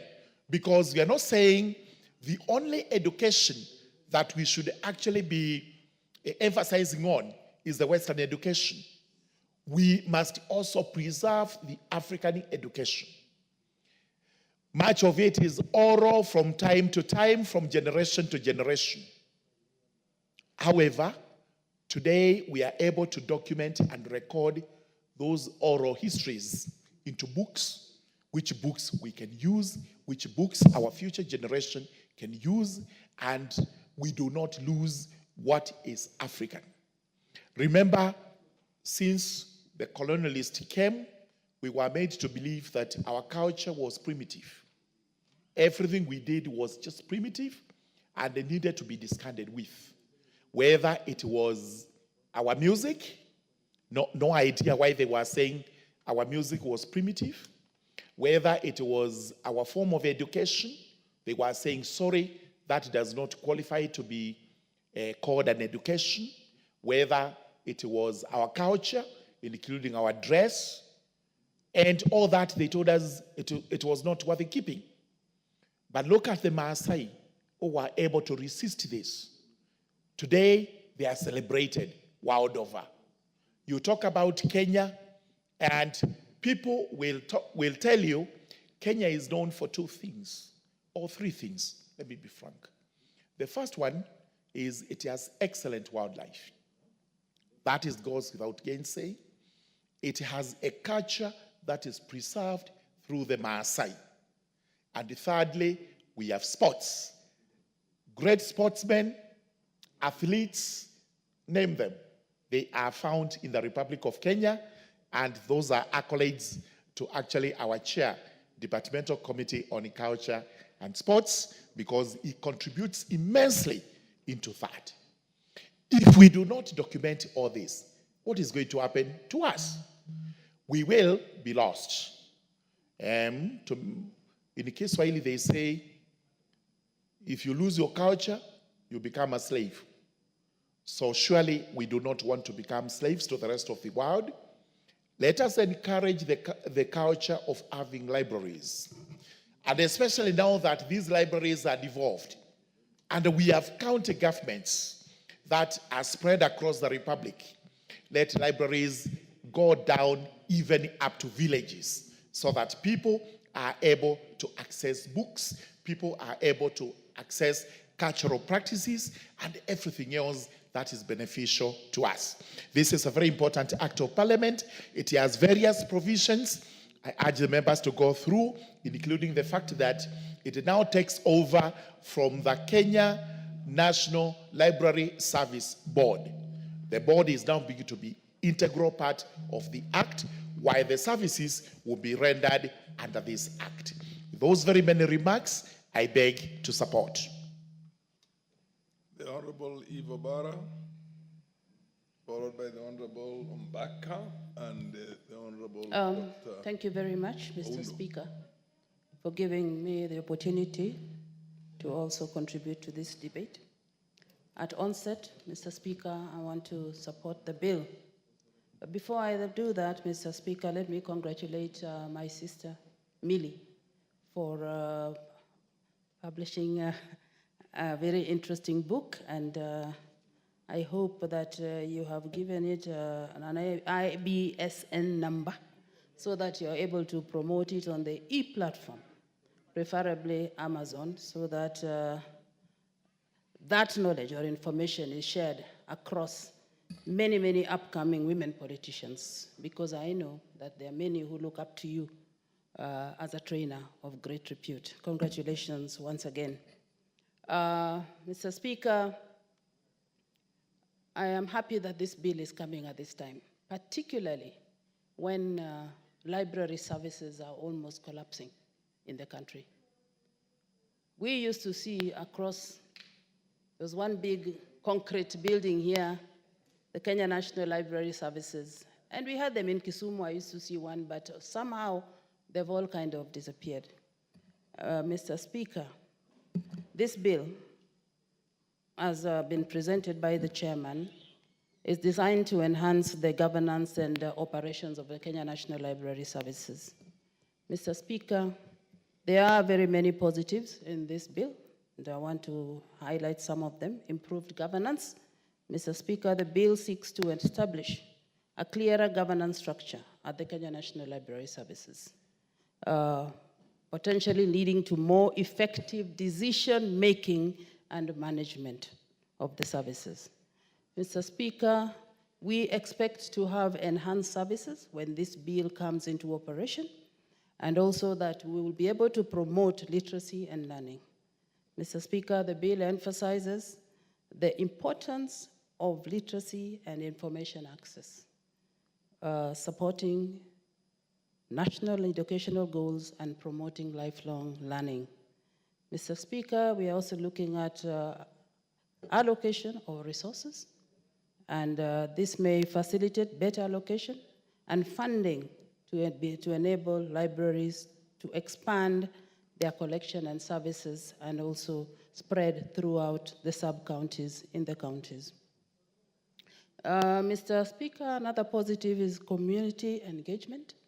And this bill encourages libraries to engage with local communities, fostering partnerships that can enhance educational and cultural initiatives. Mr. Speaker, I also have seen that there are possible challenges even as we look at implementing this bill or putting it into operation. Mr. Speaker, first and foremost, one major challenge that I see is funding constraints. Mr. Speaker, implementation may require significant financial resources, which could be challenged given the budgetary constraints that we currently have, particularly in the counties. Mr. Speaker, there is also a possibility of bureaucratic challenges. Mr. Speaker, I know that we have set up governance structures that this we have to be careful because it could lead to additional bureaucracy, potentially slowing down decision-making processes and service delivery. And finally, on equity of access, Mr. Speaker, we must put at least mechanism of equity of access that not all communities may benefit equally on enhanced services, Mr. Speaker, particularly in rural areas and underserved areas where resources are limited. And this, Mr. Speaker, we must be deliberate about so that these services go across to almost all sub-counties. Let me put it, not almost, to all sub-counties so that people are able to benefit from the services. Mr. Speaker, once again, I support and thank you very much for the opportunity. The lady, Honorable Mbaka. Thank you, Mr. Speaker, for giving me this opportunity. This bill has come to this House second time, and I have contributed it before. But the fact remains that a nation without a library is not a nation, because libraries are part and parcel of development. I want to recall the days when libraries used to be libraries in this country. At that time, I was a teacher and I was a principal of a school. Kenya National Library Services used to exist in all the provinces, and they used to be very well run, and they had very good books, and they served not only the community and the public, but also schools. They used to have mobile libraries as well, and they would go to schools and students would borrow books from there, and then they would come after 2 weeks, then come again to collect the books, and the students would borrow again and again. It was very powerful, it was well run. Even the CEO of the time was a close family friend, and he was very, very passionate about promoting libraries. Then somehow this collapsed for reasons not known to me, but libraries were well run at that time when we were teachers in the 80s and so on. But right now, people have gone digital, and people no longer care about reading because they can get what they want from the internet. As simple as that. Something, summary of things. But a book that you want to read from cover to cover, to be a scholar, is in the library. You get good books there, and you can have reference materials, and you can read for so long. But today, people are not reading. People don't know how to read. People don't know what to do, but they just want entertainment. Entertainment is still very okay, but they will put more efforts in entertainment more than reading as a culture. So we are seeing young people growing up without reading, and a lot of them cannot read. I remember one time, a vice chancellor of one university, I don't want to mention his name, he said that university students don't know how to read. They are not reading, and they cannot even write application letters for jobs, job application. That was a vice chancellor lamenting at how our students cannot read. It means we have never promoted reading culture, or if we did, we are not actually putting more efforts to do so today, because people have access to information the way they want from the internet and all that. So we have lost so much. We need now to regain, to come back, to reinstitute these libraries and ensure that they are devolved at the county level. What we are seeing today, I am a woman representative for Siaya County, and I'm proud to say that I have constructed 3 libraries in schools. And the demand is high, but what is a problem is getting the books, because even books are disappearing somehow. They are very expensive, and they're not available. And so libraries are there, and if you don't watch out, they may end up being a white elephant, because people have their own libraries on their phones. They can get access to information the way they want, and they may not put a lot of investment in having national libraries or county-level libraries, or even family libraries or personal one. I have a personal library, very powerful, because I've several books, but I still don't have the time to read some of those books. So time to read becomes a big challenge today because of the many demands of our lives. We are so busy, we don't read, we don't encourage our children to read, and books are also very expensive today. Libraries are very important, and we need to promote that because of the very fact that we can reserve, or we can protect knowledge of the past. I know that in the past we have a rich culture. That culture has never been preserved. In my community, we have great singers. We have the people who passed away, but they have left their music alive.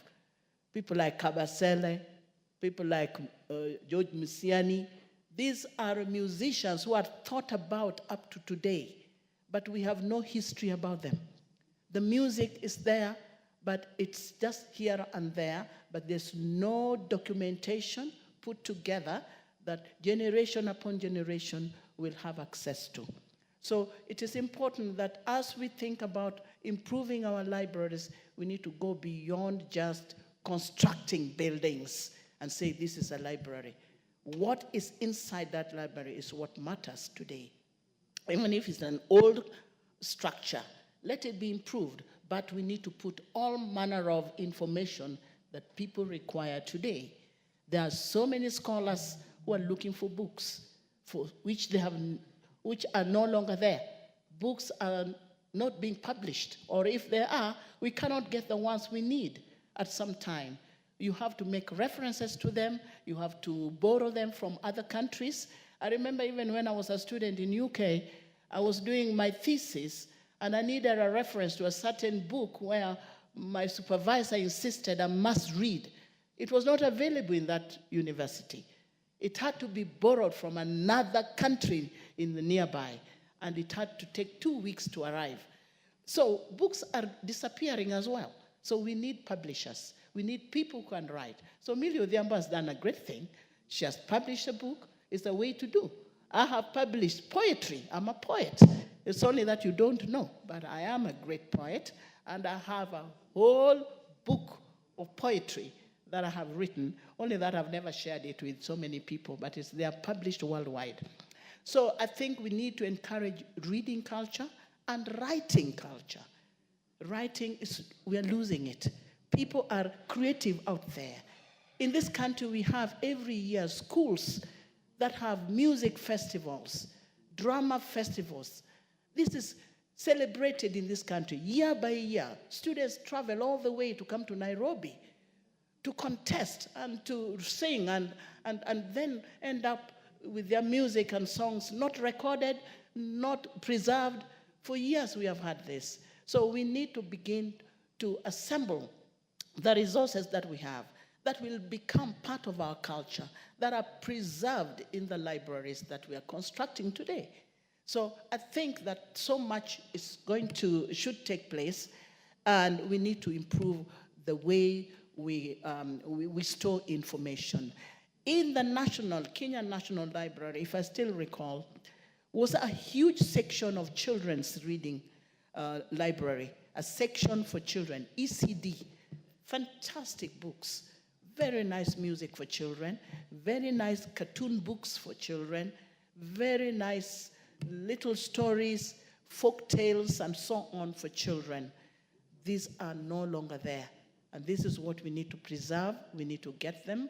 We need to have our children read them, get used to them, and know that there's power in the reading. And so I support this bill because it's promoting education, it's promoting information, and documentation of our culture that are part and parcel of who we are in this country. Otherwise, I think this is all I have to say for now, but there's more to say about libraries in this country. We need to improve them, we need to work around them, we need to publish books to store there, and we need to collect our cultural artifacts and save them in this library for future reference. Thank you for giving me this opportunity, and I support this bill. The MP for Funyula, followed by the MP for Lamu East. Thank you, Honorable Speaker. I stand to support the Kenya National Library Bill, Bill number 20, the National Assembly, Bill number 20. Honorable Speaker, I just also want to put on record, because I sat in the 12th Parliament, we discussed, processed this bill to its logical conclusion, the National Assembly. It was transferred or commuted to Senate, and all along I thought it was passed and assented, and it became an act of Parliament. Honorable Speaker, this again shows the challenges we are having between the National Assembly and the Senate. Having to redo this thing afresh again is a terrible waste of public resources and public time. And I do believe, hopefully, with the comradeship that there is between our Speaker and the Speaker of Senate, we'll be able to expedite and sort out these issues at hand. Honorable Speaker, let me confess, the first time I went to a library was when I came to Sarehe Boys Center School as a Form 1, and that was 1986. That's when I first met a library. We're not of yesterday. That's when I met a library.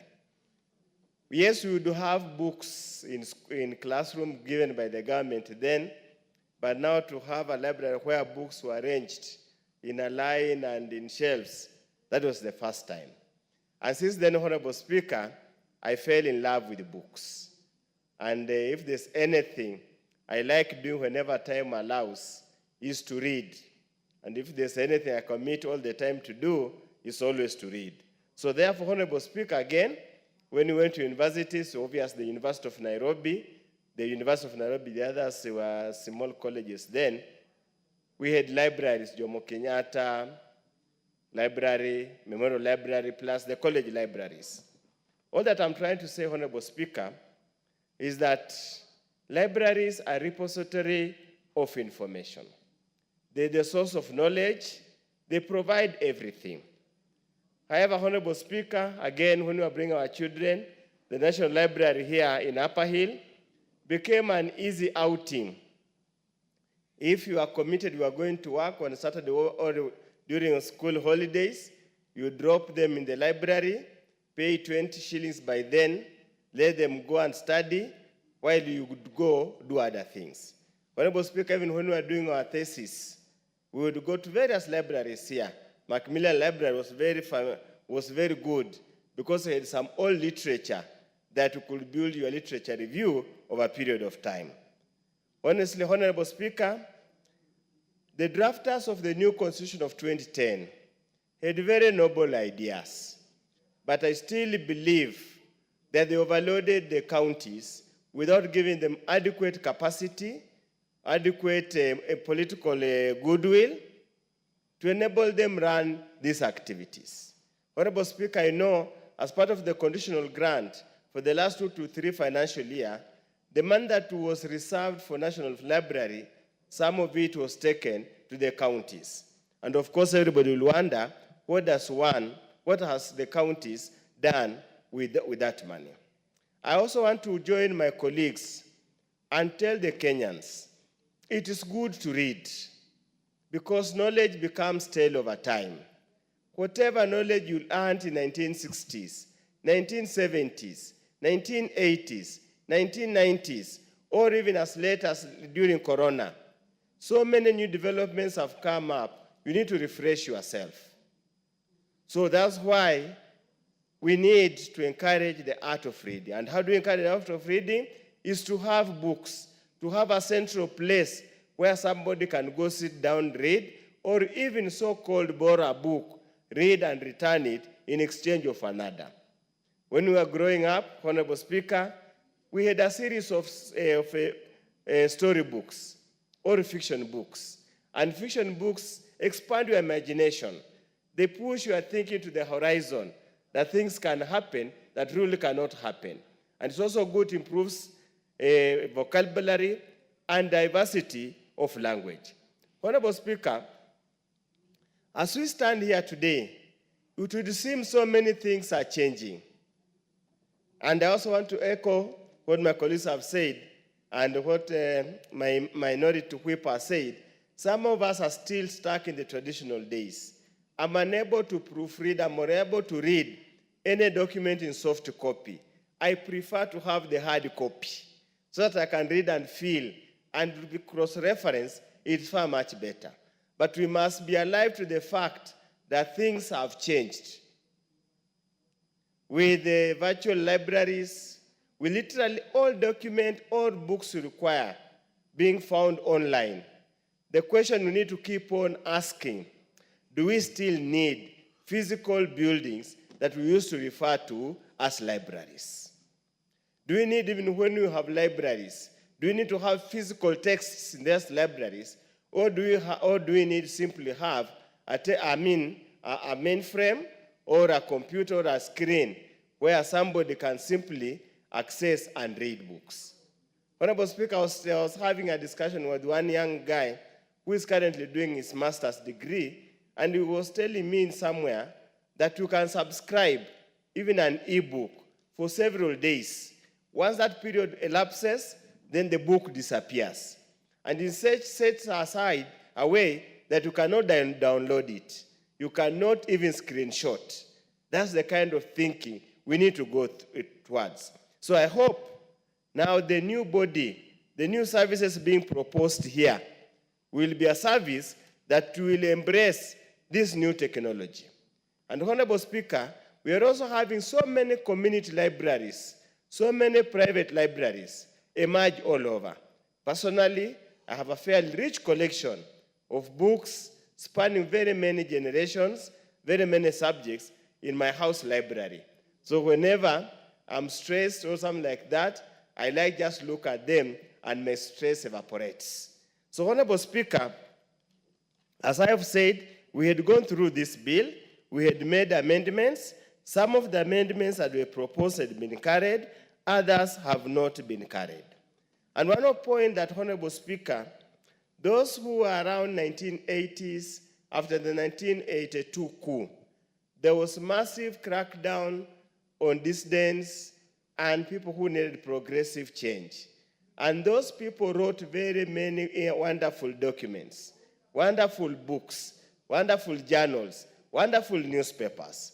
I would want to encourage the Kenya National Library Service, now that we have a transformed society, a society that is fairly accommodative, can we get these documents, these pamphlets, and preserve them for historical purposes? We remember Mwakenya. Not the Mwakenya now is a common practice here in the universities. You remember the writings by Mandawiro, Gitobi Manyara, and the rest that literally opened up our mind towards intimidation and oppressive leadership that it was then. So therefore, this Kenya National Library must document our history. And the history is cumulative. It's not just the history of migration, history of colonialism, but progressive history. Things that made changes in this country. Honorable Speaker, going through this bill has quite a number of progressive provisions, and I want to draw attention of the chair, I hope he's still around or it will be unanswered, that clause 6, on the issue of appointment of members of the board. Under 1G, it talks about 2 persons nominated by the Council of Governors and 1 person appointed by the Cabinet Secretary. We would request, will demand, in part of our amendments, that must be done through a competitive recruitment process. Honorable Speaker, I would also suggest at the opportune time at the Committee of the Whole House that, Honorable Speaker, all public institutions that have got libraries, or some permanent institutions that have got libraries, or private individuals that have got libraries that are accessed by the public, they must be members of the Kenya Library Services. That as part of your display of your certification, you must display a certificate to indicate that whatever you have it meets the standard set out in Schedule what? Let me check. Chair, in the 3rd schedule. In that way, Honorable Speaker, we will be able to keep track, quality, and the kind of material that are being exposed. I had given the opportunity to Madam Rueda. Asante, Bwana Speaker. By the Honorable Chepkonga and Madam Omanyo. Progressively, we go like that. Asante, Bwana Speaker, kunipatia nafasi nami nichangie kwenye mswada huu wa maktaba ya kitaifa. Mwanzo nipongeze kamati kupitia mwenyekiti wake, Mheshimiwa Wanyama. Amefanya jambo la maana kwa sababu hii sheria ilikuwa iko kabla ya ugatuzi. Sasa kulikuwa na haja kubwa ya kuweka sheria hii kulinganisha hii sheria after 2010 mambo ya ugatuzi. Kwa hivyo ilikuwa ni muhimu sana afanye hivi. Hapa katika sheria inasema mambo ya kuwa na haya maktaba angalau kwa county headquarter. Lakini kuna kaunti zingine kama Lamu hakuna hata hiyo maktaba moja. Hakuna. Ningependa hii kamati pia izingatie katika hii sheria ikitungwa kuna kaunti zingine zisiachwe nyuma ambazo hazina hata kaunti moja. Ilipoenda kwa Lamu ilipokuja ugatuzi kulikuwa hakuna maktaba. So kuna kaunti nyingi kama Lamu hakuna maktaba. Na hata sheria hizi zikitungwa sisi kule kwetu watu wanaona anatungiwa nani, sisi kwetu hatuna. Pia ningependa kujuza kamati wajue kwamba wenzangu wamesema na mimi pia niseme teknolojia imesonga sana na kuna hizi ICT hub ambazo rais amesema kila wodi zitengezwe. Kwa nini tusichukue hii nafasi, sheria hii iwe ni kila ward katika hiyo maktaba, tutengeze library hiyo maktaba ambayo itatumia teknolojia, ambapo itakuwa ni rahisi kuliko kwenda kujenga kwa kila ward au kwa kila eneo bunge au kwa kila county. Tunaweza kutumia rasilimali hizo ambazo ziko ili tuweze nayo kukua pia ni maktaba na watu watapata kusoma. Kama tulivyoambiwa na wabunge wenzangu, watu siku hizi ni mambo ya digital. Pia hapo nyuma tumekosa. Sasa hii kwenda mbele tutazungumzia at least twende kwa upande wa hiyo teknolojia, lakini kukosekana kwa maktaba inaregesha nyuma sehemu sana. Kama sisi Lamu, kaunti nzima hakuna maktaba, imesababisha paka watu wanaandika vitu ambazo pengine hazikuwa si za ukweli. Kama Lamu kuna mambo ya historia mengi ambayo kama sahihi kule Shanga kuna msikiti una kibla mbili. Kibla moja ikielekea Masjid Aqsa, ambapo ni historia kubwa hiyo hapo, inamaanisha ni karne na karne. Lakini katika history hakuna vitu kama hivyo. Saa nyingine hata watu wanatuuliza, nyinyi kwenu hata si Kenya mlikuja kutoka wapi? Na ikiwa kwamba inamaanisha Uislamu ulikuwa hapo kabla hata Kenya labda ikuwe tayari. Kijiji kimeonesha Waislamu wakati wa kiswali mwanzo kabla waelekee Maka walikuwa kielekea Aqsa. Kwa hivyo kunao msikiti kule. Kukosekana na hizi maktaba ndio zinasababisha kukosekana na hizo kumbukumbu. Zingekuwa kumbukumbu tungejua tunapotoka. Maana sahihi hata tukisema sisi wengine tufanye DNA, sijui tutapatikana ni wapi, lakini ona sisi labda ndio tutakuwa Kenya wa zaidi kushinda wengine. Kwa sababu tukiona zile wazazi wetu wametoka pale ni karne na karne na karne. Kwa hivyo kulikuwa na haja sana, lakini pia kwa sasa tutaweza county au national government wakachukua hilo jukumu.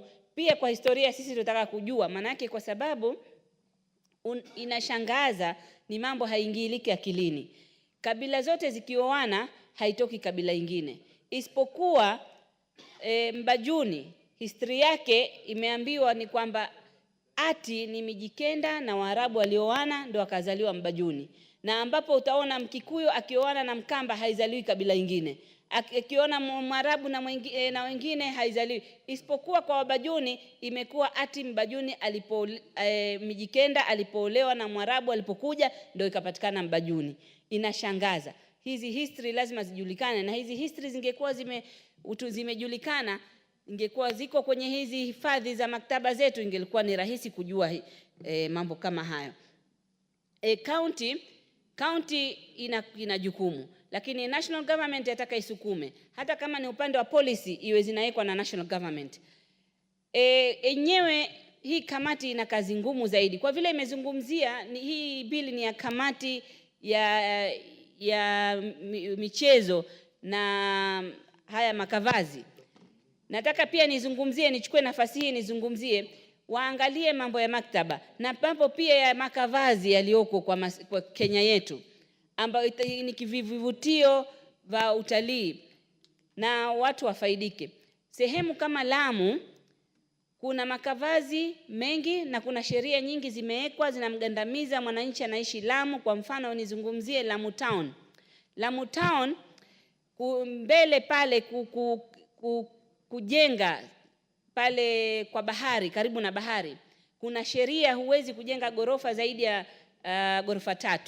Lakini utaona mtu amegandamizwa hivyo, sheria ziko na lazima utumie utamaduni huu kwa sababu ya makavazi na kwa sababu historical site hizo, lakini hana faida anayopata. Ningeomba hii kamati, chairman hayuko hapa, mwenyekiti, lakini wazingatie pia mambo kama hayo mengine, kwamba ile sehemu kama ile wapate fidia fulani ili wazidi kuhifadhi na kuweka kumbukumbu nzuri. Manake hizi maktaba ni kumbukumbu na zimewekwa kwa county kwa sababu ni museum, na hizo museum zenyewe hazishughulikiwi. Hata hizo kumbukumbu ukiangalia, kama ukienda Lamu Fort, hakuna kumbukumbu ya library ya kisawasawa ambayo mtu ataweza aende akasome ajue. Ni ile library yao wenyewe, kumbukumbu yao ndogo ya kukueleza hichi kitu hiki kimetoka wapi, hichi kitu hichi kimetoka wapi. So Naona ni mwanzo mzuri, tunasapoti kamati, lakini ina kazi nyingi ya kufanya. Wahusishe mambo yote haya tuliyosema. Asante Bwana Spika.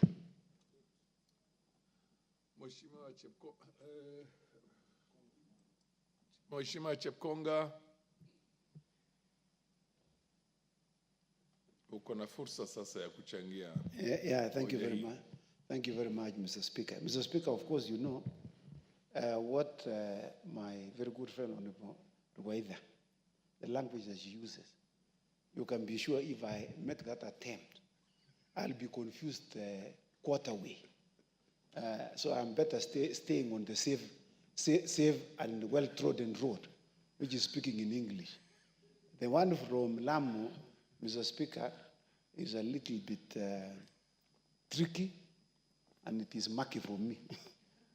Mr. Speaker, I rise to support this bill, the Kenya National Library Services Bill 2023. Mr. Speaker, this is indeed a very progressive bill that will help this country in terms of research. Mr. Speaker, the libraries that have been constructed generally across the country, both by the county governments, the national government, and schools, in particular secondary schools, there has not been a body that coordinates the standards of these libraries. Mr. Speaker, this bill provides a framework within which these libraries are regulated so that we can have some sort of seamless standards across the country. We do not want to have a standalone library that you do not know what sort of books will be found in those libraries. As you know, Mr. Speaker, for a country to progress, there must be research institutions. And research institutions which are not supported by well-equipped libraries, Mr. Speaker, will not develop as a country. You know, even if you want to come up with a new idea, you must know the ideas that have been formulated in the past. Mr. Speaker, when I was doing my LLM, I was doing my research, we were told that you must come up with a new area that has not been investigated upon.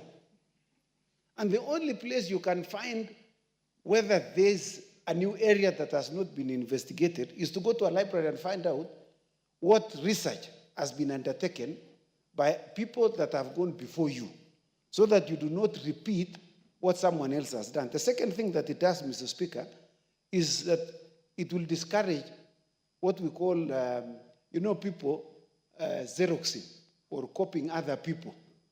You know, where people steal other people's theses, dissertations. You know, those dissertations are kept well so that we know in this particular area, people have researched on it. And so you do not need to waste your time trying to research on a matter that has been well researched. And you can only find that in a well-equipped library, in a library that is well organized. And so this bill provides a framework within which these libraries will be organized. The second thing, Mr. Speaker, that this bill seeks to do is to distinguish the functions of the Kenya National Library from all other libraries. You can imagine, Mr. Speaker, we do not know which is, Honorable Mili would know this, and Honorable Kipchumba. In law, we have something called the Grun norm. The Grun norm is like the Constitution. That is the Grun norm of this country. Now, the Grun norm for the libraries is the Kenya National Library. Mr. Speaker, as I said, you cannot develop without research. And research can only be as good as the library that that country has.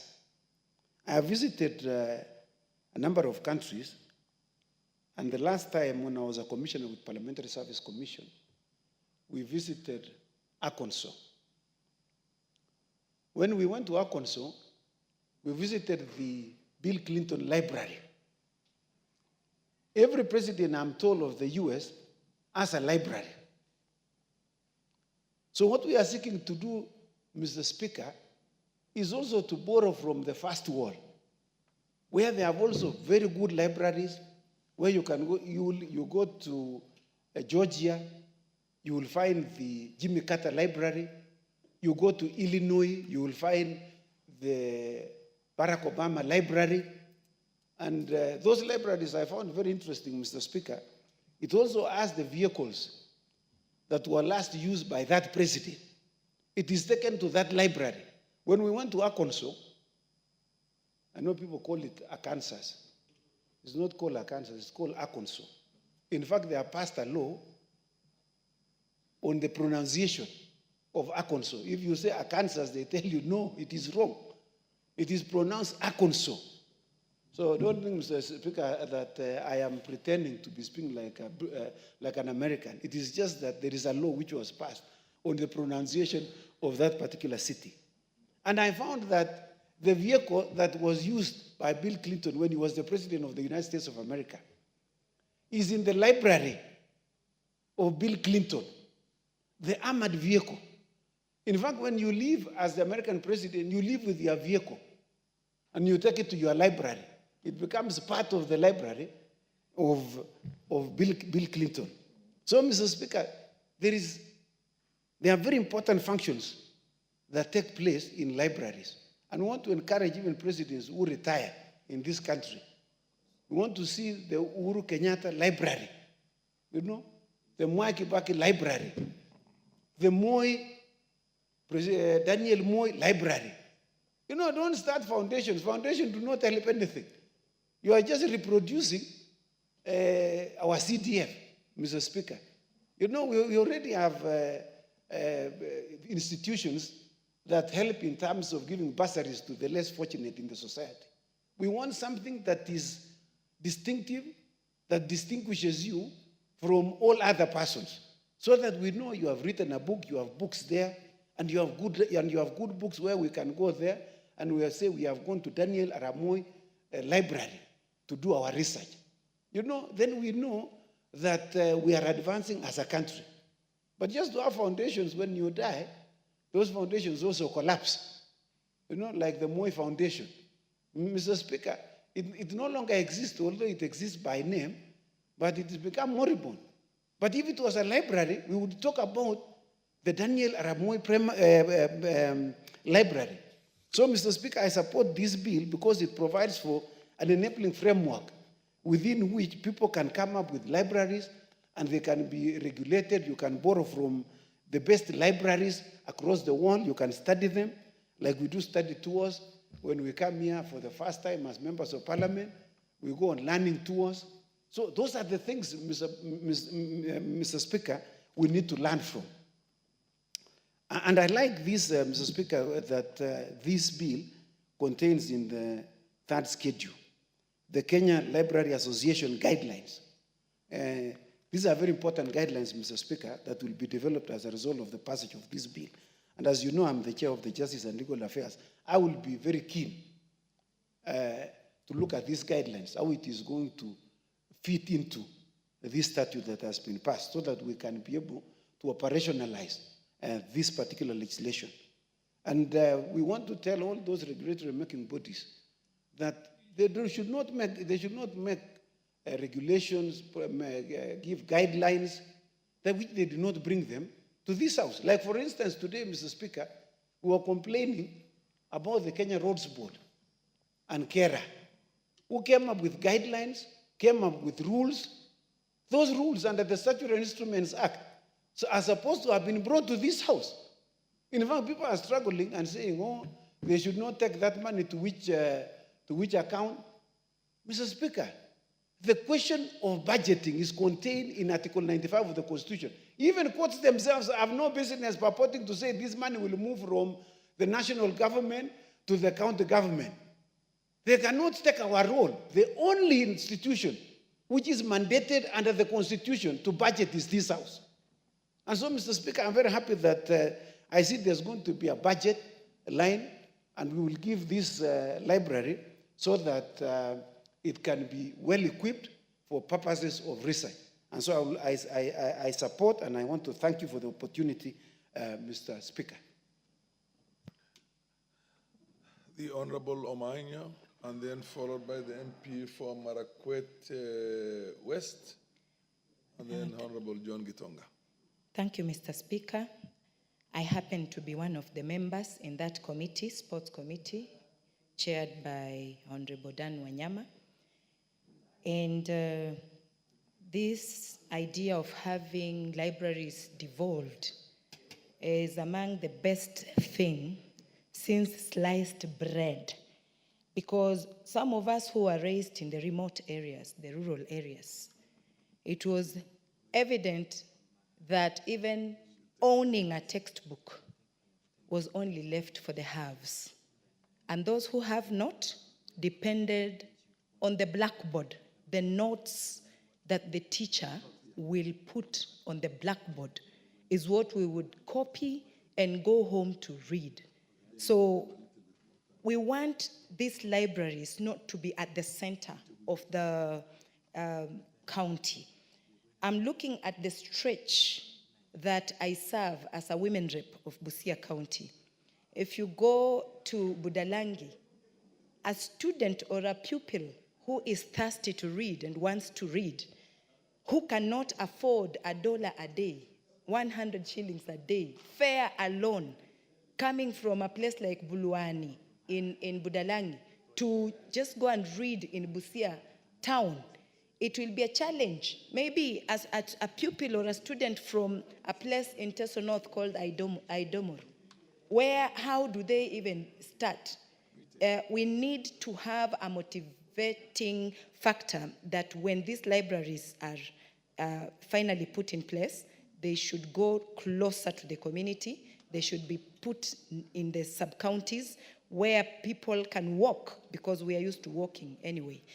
And also, libraries are very good, because for those who do not or cannot afford internet, they can't afford bundles, just knowing that they have a library they can go to read, and they know it is free, it will really up their thinking, and we will be bringing up people who can think for our nation, so we can stop being described as third world nation.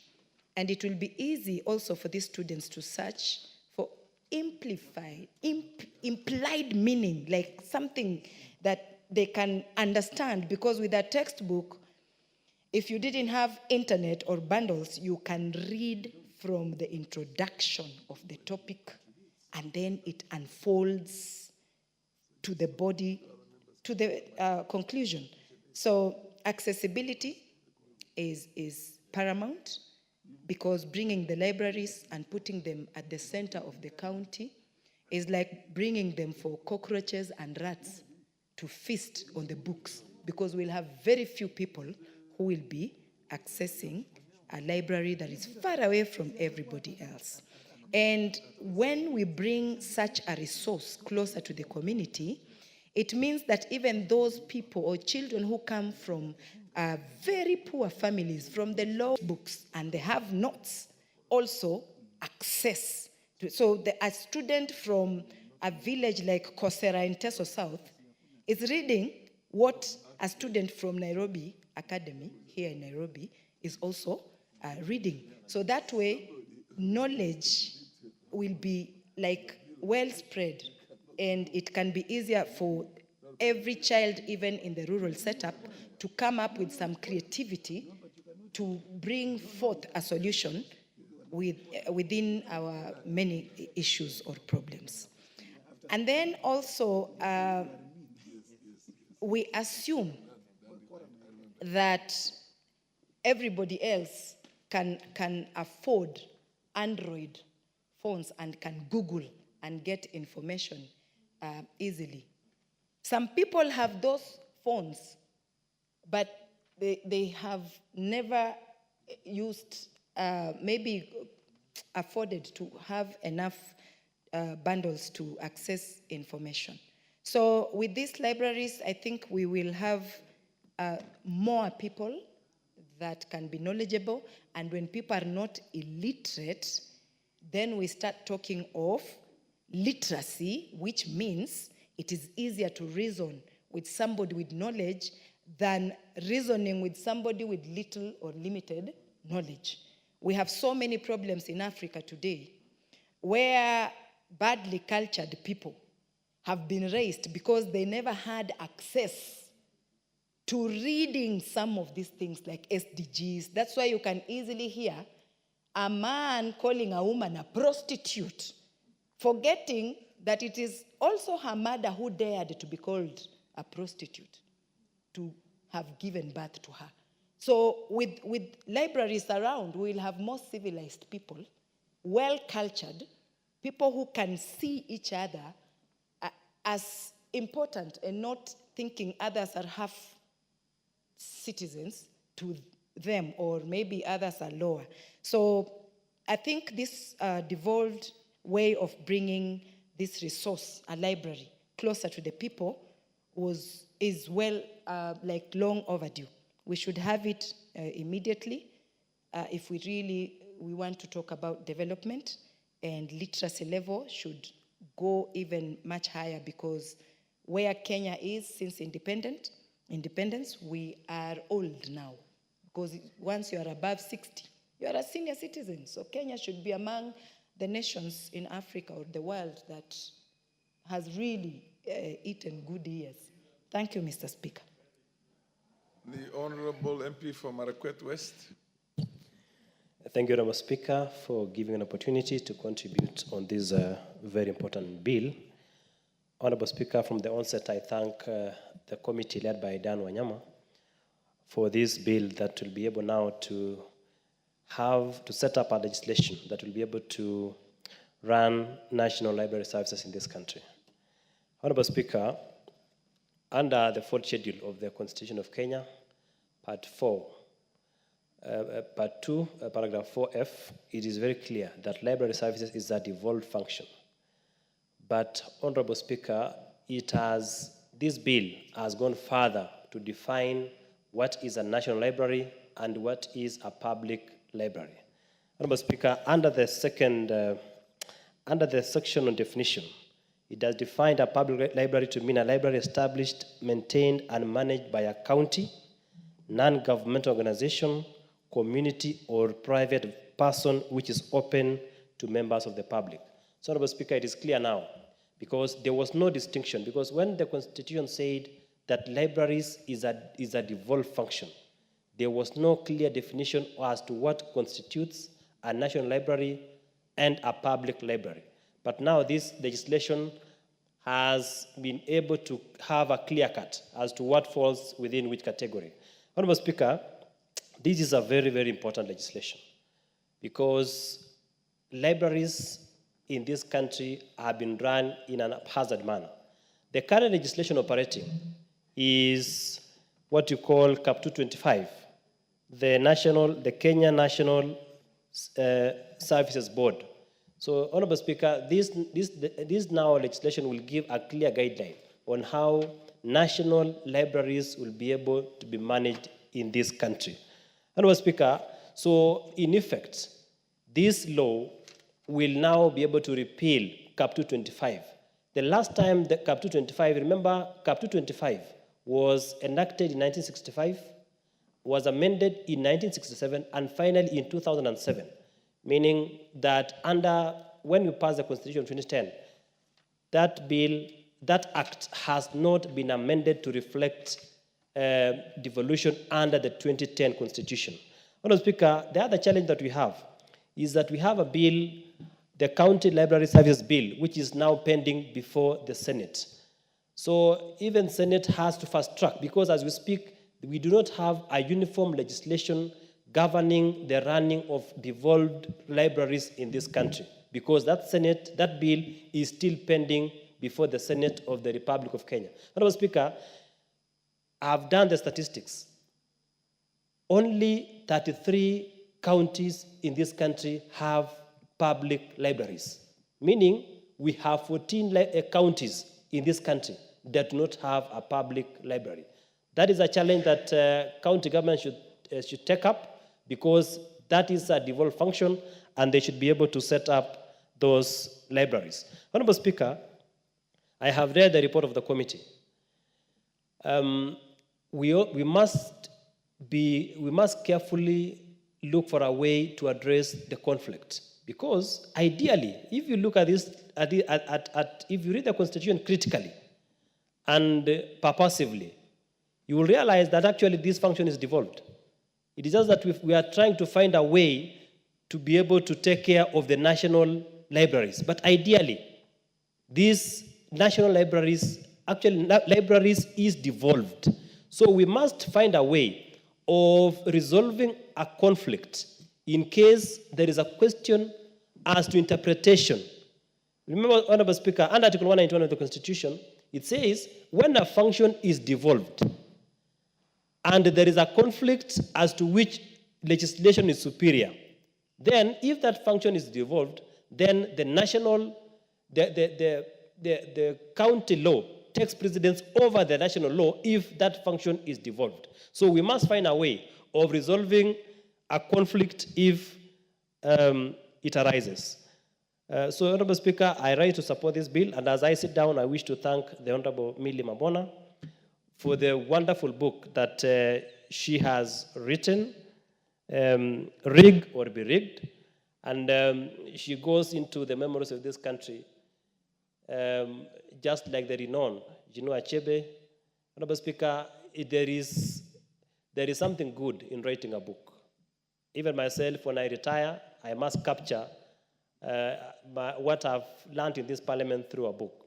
So, Honorable Speaker, today we quote Chinua Achebe, especially in his book, Things Fall Apart, just like he still lives. So I believe in future we'll be able to quote Millie Mabona because she will live in her book. Thank you, Honorable Speaker.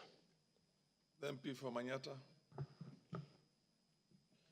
Thank you, Honorable Speaker. I also rise, Honorable Speaker, to support this bill. Honorable Speaker, in cognizant of a very important role that libraries play in the world, Honorable Speaker, I really commend the drafter, Honorable Speaker, and the committee for a well thought of bill that will see a new breath of life to the Kenya National Library Services. Honorable Speaker, with good governance that is going to be improved, and of course, Honorable Speaker, the ensurance that we go all the way down to the sub-county levels in terms of ensuring that library services are getting into the devolved functions. Honorable Speaker, as I read the bill, it's good to realize that one of the things that I would like amended is matters of qualifications of the board members. Honorable Speaker, I find it very discriminative that the chairperson must have 10 years of experience in senior level, Honorable Speaker. That locks out many of our young people that have got this chance to become board members. And also, interestingly, Honorable Speaker, for you to become a member, you have got to have 5 years of experience, Honorable Speaker, in management position. That is a very bad precedent in terms of, Honorable Speaker, what has been reeling this country in terms of the joblessness and chances for our young people. And I wonder, Honorable Speaker, why we are normally obsessed with the years of experience other than the quality of experience, Honorable Speaker. I believe many of the young members and many members here got a chance to be members of parliament without prior experience.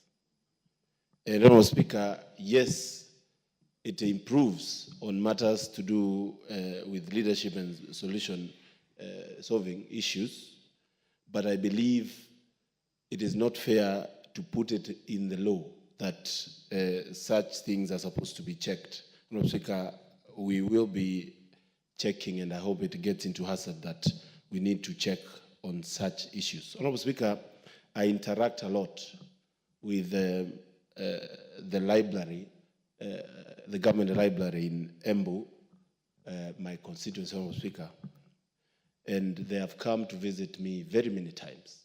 And one of their key issues is lack of funding and lack of actually funding to work. They lack even money for fuel, Honorable Speaker.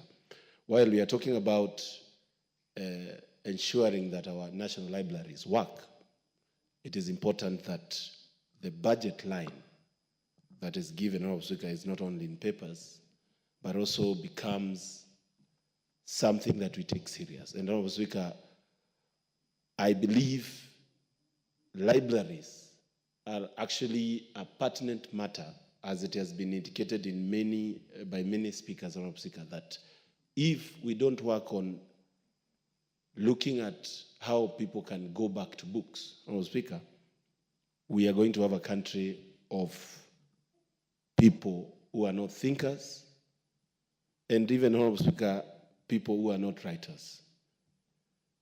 It is said, Honorable Speaker, that a reader lives 1,000 lives before he dies. I really have sat down, Honorable Speaker, many times and thought about how this country can change if many of our young people, many of our people leave the social media spaces and the social media obsession, Honorable Speaker, and embrace reading. And Honorable Speaker, it is through reading that we can also get writers. You cannot write if you don't read. And Honorable Speaker, I attended a very extravagant launch of a book by Millie Odhiambo, Rig or Get Rigged. And Honorable Speaker, I got very much inspired that there is a need to write stories, there is a need to actually...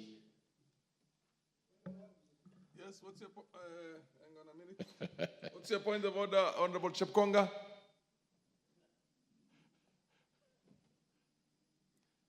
Proceed, give him the mic. Thank you very much, Mr. Speaker. Mr. Speaker, it is not my ordinary business generally to interrupt good friends like the Honorable Mukunji. And particularly, you know, he calls himself AKA Mwenye Kuchituma. You know, somebody who sends himself, Mr. Speaker, we must respect. But because of the rules of this House, which goes beyond respect, Mr. Speaker, it behoves me to inform you, Mr. Speaker, on a point of order, standing order 35, that I see that we do not have a quorum in this House. Fair enough. I do agree with you that we do not have... Order, Honorable MP for Manyata. We don't have quorum. Can you ring the quorum bell, please?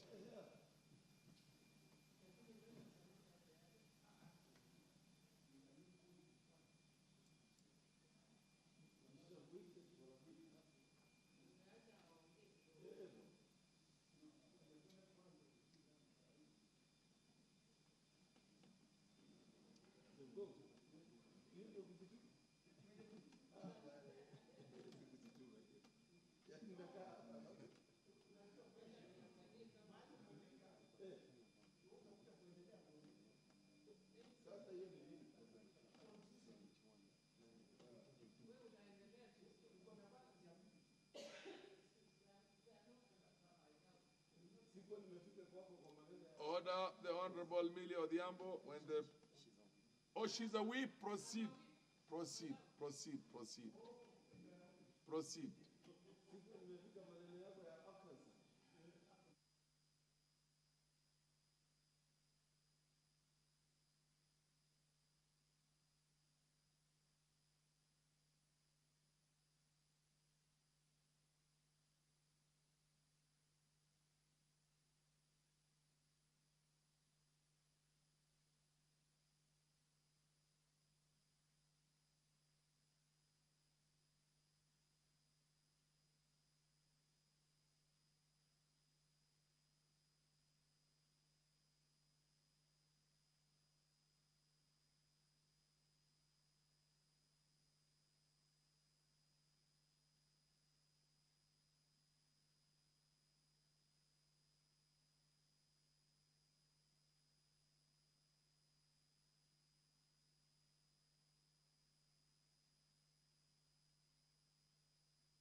Stop the bell. We have reached the 10 minutes.